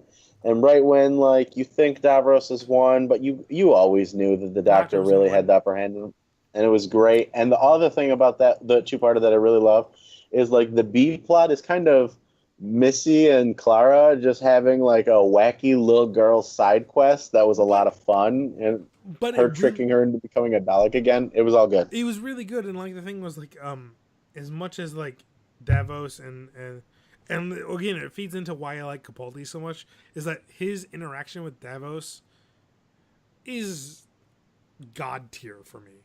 Like that's why I expect the Doctor to deal with one of his worst enemies of all goddamn time. You know, so good. LB, favorite two-parter. I think he froze. He froze. LB, you there? He froze? Yeah. Hear me? No, we can't hear you. No, I'm here. Okay, you're here. You're We can- robotic. Can you hear me We can now? hear you, but your screen. There you go. Okay, you're good. Oh, okay. I like The Silence in the Library and The Forest of the Dead. Fair enough. Yeah. That's, yep. I don't think. Moving on. So, Yep. My favorite was the Empty Child and the Doctor Dances. Mm. Straight up because it should be my number one favorite, but I had to pick Daleks. Least favorite two-parters. I will go first. The Rise of the Cybermen / Age of Steel, because it made me watch the time, and if it wasn't that one, it was the End of Time, simply because it ruined the Master for me. Mario. for me, it's Daleks in Manhattan and the evolution of the Daleks. Oh, it It's should just be. like It should be. Right? That one. story. The story is a mockery of Daleks, like pig depression era dumbass men, flapper stereotypes. Like I just roll my eyes at everything about it. Terrible creature design with the idea of what the perfect Dalek should be. It's awful. Yep. All around. LB. Same. Agreed. Favorite Hated one-shot it. Dumb. favorite one-shot character or villain? LB. Ooh. One shot. Well, I can't say Craig because he's not a one shot. Gosh. I really liked, what was his name? Elton Pope? Elton. Love and Monsters. Main character. That guy. That's it. Luigi. He took Luigi. his headset off. There he is. Luigi. Favorite one shot. Portage, aka Warwick Davis. Hmm. Because For me, oh, sorry, go ahead. Because of Warwick Davis. For me, does the War Doctor count? Sure. For me, it would be Adelaide Brooke from The Waters of Mars. Okay. Is she in Sherlock? Um, She's in Sherlock. Yeah, like just the whole like her understanding that she needs to like she's this really strong female character, and then like she realizing like she has to die for her granddaughter to become who it is, and like just to be able to be like that's not worth it. Like I thought she was like I really liked her as a character. Favorite reoccurring villain, LB. Recurring villain. I was all ready to go with recurring character. Recurring villain.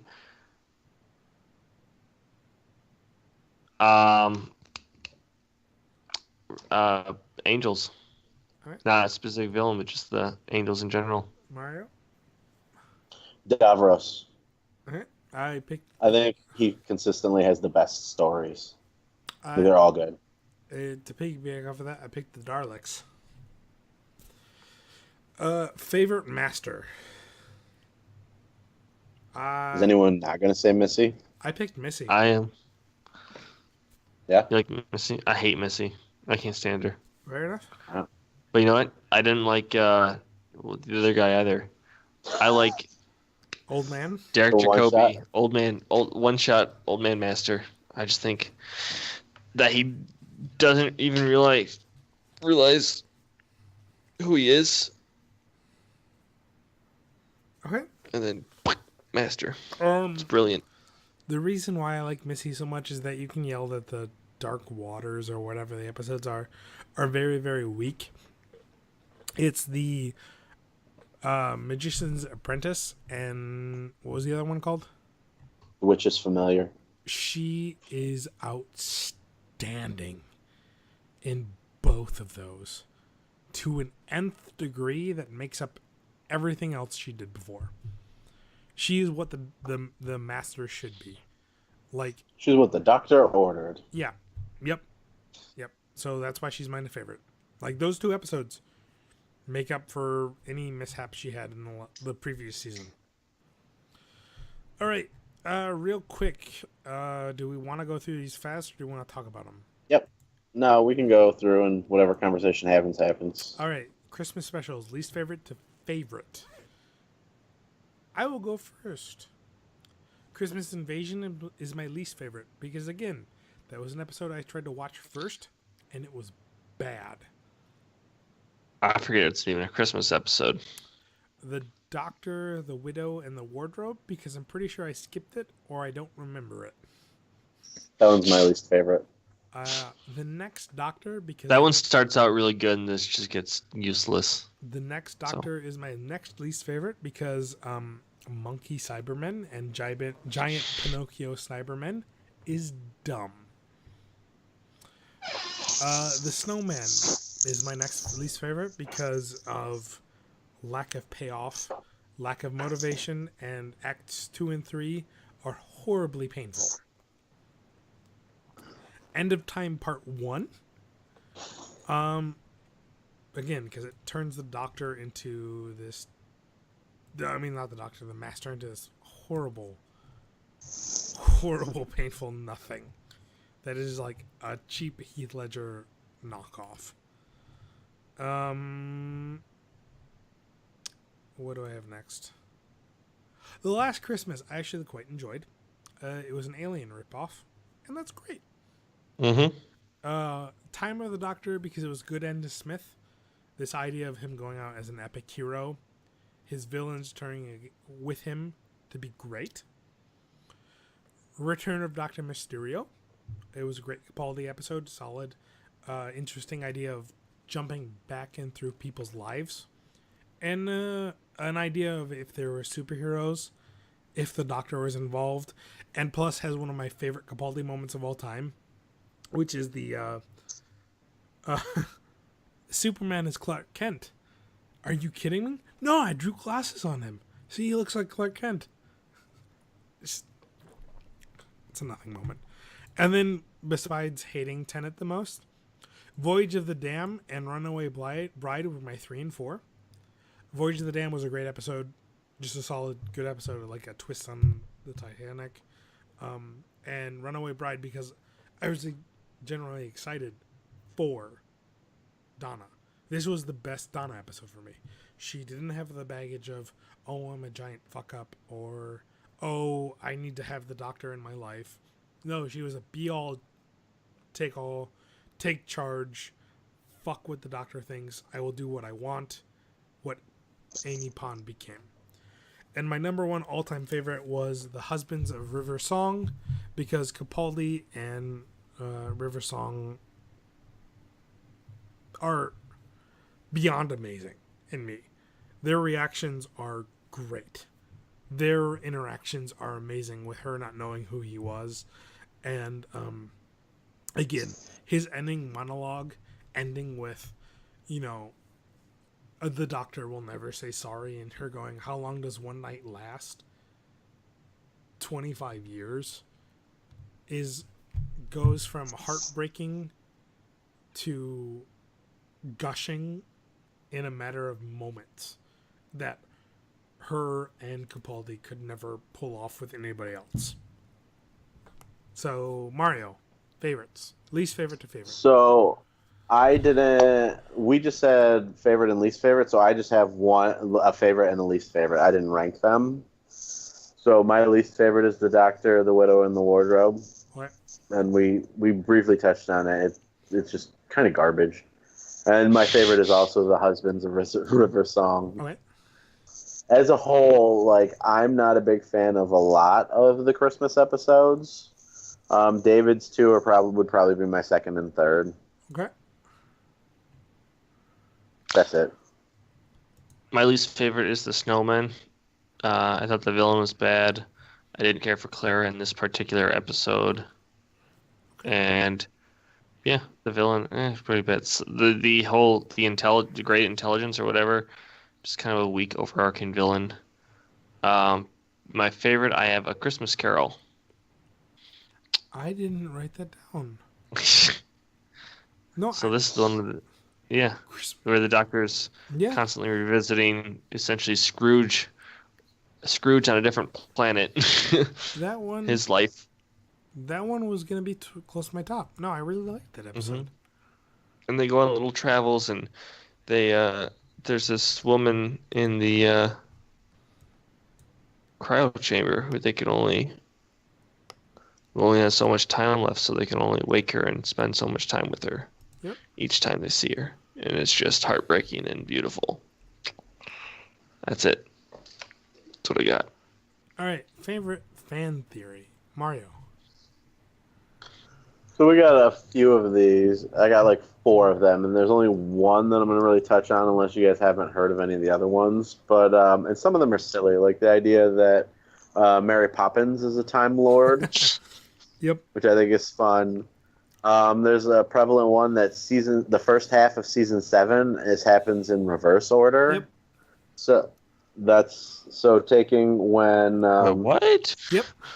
You never heard of that, LB? It's the. So I'm reading it right now. It's the idea when the angels take Manhattan, like that's like the beginning, and so like the Doctor goes back in time to write stuff, which ends with him, like them, like it would end with the Asylum of the Daleks. So it's like the episode where they're like on the verge of divorce. So the Doctor like fixes their marriage because like by the end they're kind of like back together, and then like that's when he's like, okay, I can just leave them be. Everything's all set. And there's a couple points like Rory makes reference to something that doesn't actually happen till the next episode. So if it's going in reverse order, it makes sense. But instead, he's talking about something that hasn't even happened yet. So that's where that theory comes from. Yep.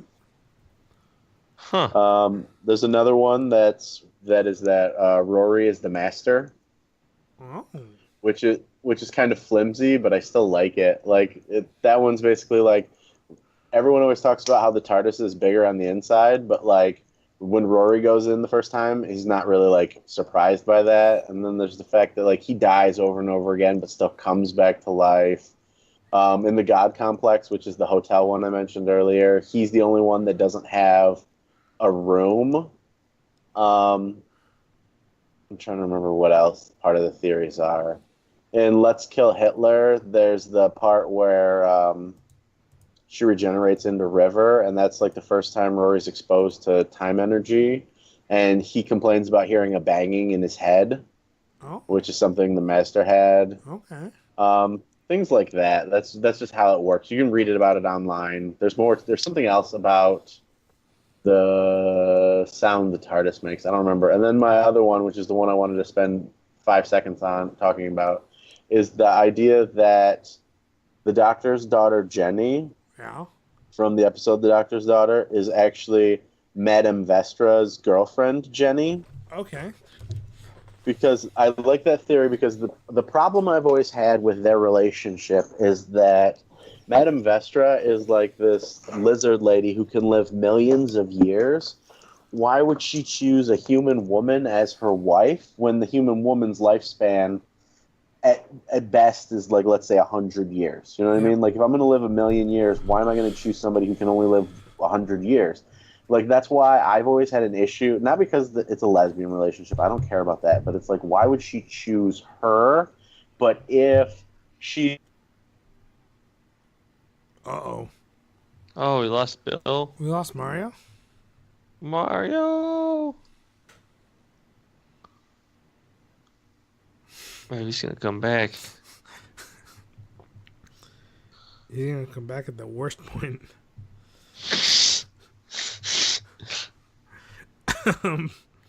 OB, why don't you take it away with your favorite fan theory.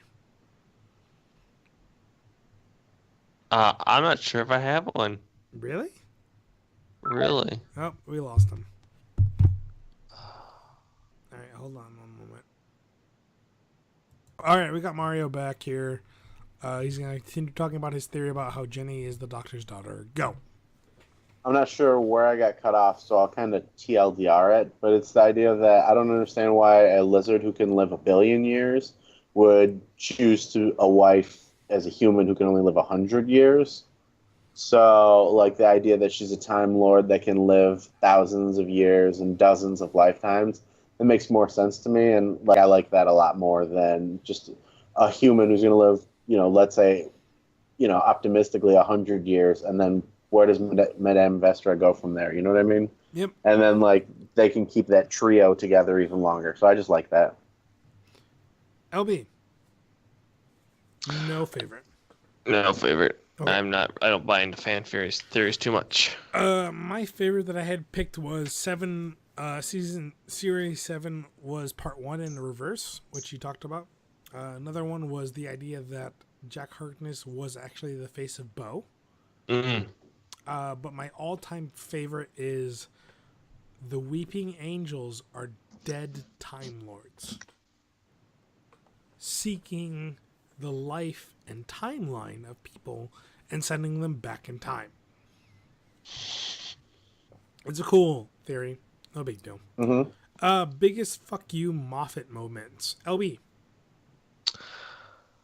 It's probably just got to be what's that specific episode? Come back to me in a second. All right, I gotta Mario. wrote up the title.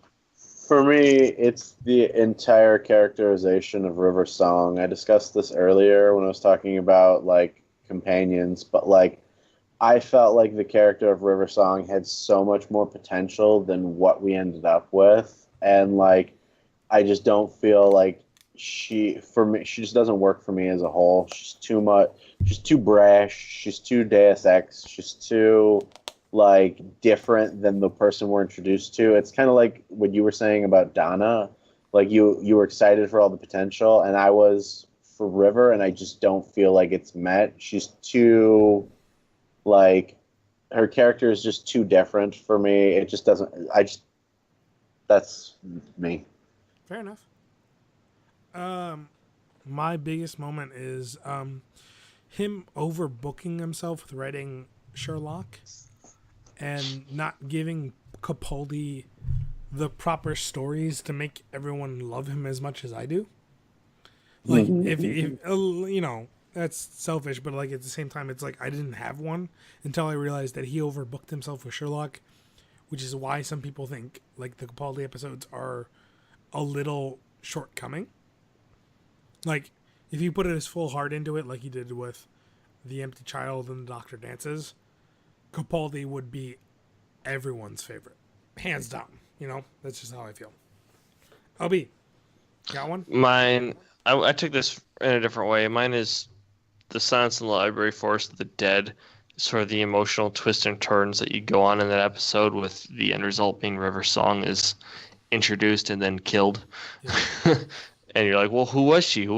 She knows so much about the Doctor and his past, and you wait a pretty long time to find out. Yep. So, a very long time, actually. All right. This one was going to be a big one until the latest information. It's pretty much convinced that, I don't remember his name, but Colin, God of Sex, is going to be the next Doctor. What's his name? I'll look it up. Has it been? Pretty much. It hasn't. Colin Morgan? Morgan? Hasn't been confirmed, but like not Colin Morgan. Right. Colin is his name in Love Actually. Love Actually. It's not his actual name. His name's Chris Marshall. Chris Marshall has all but been confirmed as the next Doctor. Who do you want as the next Doctor? LB. I don't know how I feel with Chris Marshall. I feel like it might be time to go in a different direction. I'd hate to say let's cast someone who's not a white male, but honestly, to do that just to do that isn't really good justification. It's you have to cast who's right for the role, and honestly, a big part of that depends on what the next season. I assume they've probably already started writing, regardless of who they're going to cast, and I think that's going to have a big impact on who should be cast. So I guess it depends on the writing for the future. Okay. I don't know specifically who should they cast. That's, you know, get Peter Capaldi to sign in for another season, I guess. Okay, Mario. So for me, I want I do think it would be a good idea to get somebody who's not white or not male. Like I do feel like it's time to evolve past that. But when I sat down and was like, who do I want for the next Doctor? I did come up with a white male. So my bad, is part of the problem. And the person I want for the next Doctor is actually Nicholas Hoult, who is the About a Boy. He is Beast in the recent X-Men films. He is the guy that I would most like. Like if I was like trying to pick somebody, that's who I went with. Okay, so mine is all over the map. I'm perfectly fine with being the next Doctor being a woman, and Haley Atwell has expressed that she wanted to be it, and I'm okay with that. The other person I really want to be the next female Doctor is Elizabeth Hurley. She has that same older age maturity, but also fun, like Capaldi brings, but also that fun, carefree playfulness that Smith has. That I think could open up a lot of people. If it's not going to be the next female Doctor and we don't want another white male, homeboy Idris Elba can do anything. So therefore, Idris Elba. But also, I can't pronounce his name to save my life. Mordo from Doctor Strange, or dude from 12 Years a Slave, or the Chiwetel Ejiofor. Yeah, him, fucking perfect, absolutely perfect. Yeah, no problem. I actually love that. Yeah, so I'd be perfectly fine with any four of those people. Hopes for the next going forward, and we'll get out of your hair. My next hopes is that you bring the emotional level that Eccleston had, the epicness that Capaldi had during his speeches, the funness that Smith had, and just overall being the balance that Tennant had. That's all I could ask for. LB? Obviously, I haven't seen the season that's airing currently, but I hope that the writing takes a new direction from what they've been doing the past two seasons and goes more towards something like what they were doing with Tennant and Smith and Eccleston, which are at least two different styles, but something along. Yeah, go ahead. I know we decried multi-part episodes a lot, but I do think they have value, especially historically in the Doctor Who universe. And so I don't think, because a lot of Capaldi's and kind of towards the end of Matthew Smith, we had a lot of one-offs. I think one of those seasons, it was there's 13 episodes and there's 12 stories in there. And I just think writing double-part episodes gives you more time to tell a good story. But I also would they try and do a lot of lore building, and I wish we would get away from that because everything is already so cloudy and mixed up. If we could just be more meta, but less worried about building the lore in the universe of the Doctor, that's fine. And the other thing is, I'm a big fan of companion deaths or shorter. Mario Bill wants to see some bloodshed. I do. If we, because there's so many times where it's just we know they're going to be fine because these companions are around for years, and if it was just something where maybe more companions, less time, it makes being with the Doctor feel a little bit more dangerous than it currently does, because he does some really crazy things, and I feel that appeals to me more. Now they don't have to die, but I feel if somebody died, kind of like Clara, it really makes it it feels it's got more consequence. Yeah. Okay. The end. That count. So I feel like we rushed through a lot of this, but thank you so much for watching. Thank you, Mario, for joining us. with our Doctor Who Thanks special. so much for having me. Um, Please consider me in the future. Of course, sir. If anything you want in on, let us know. I have completely lost my voice. LB's almost asleep. So thank you so much for joining us, and take care, everybody.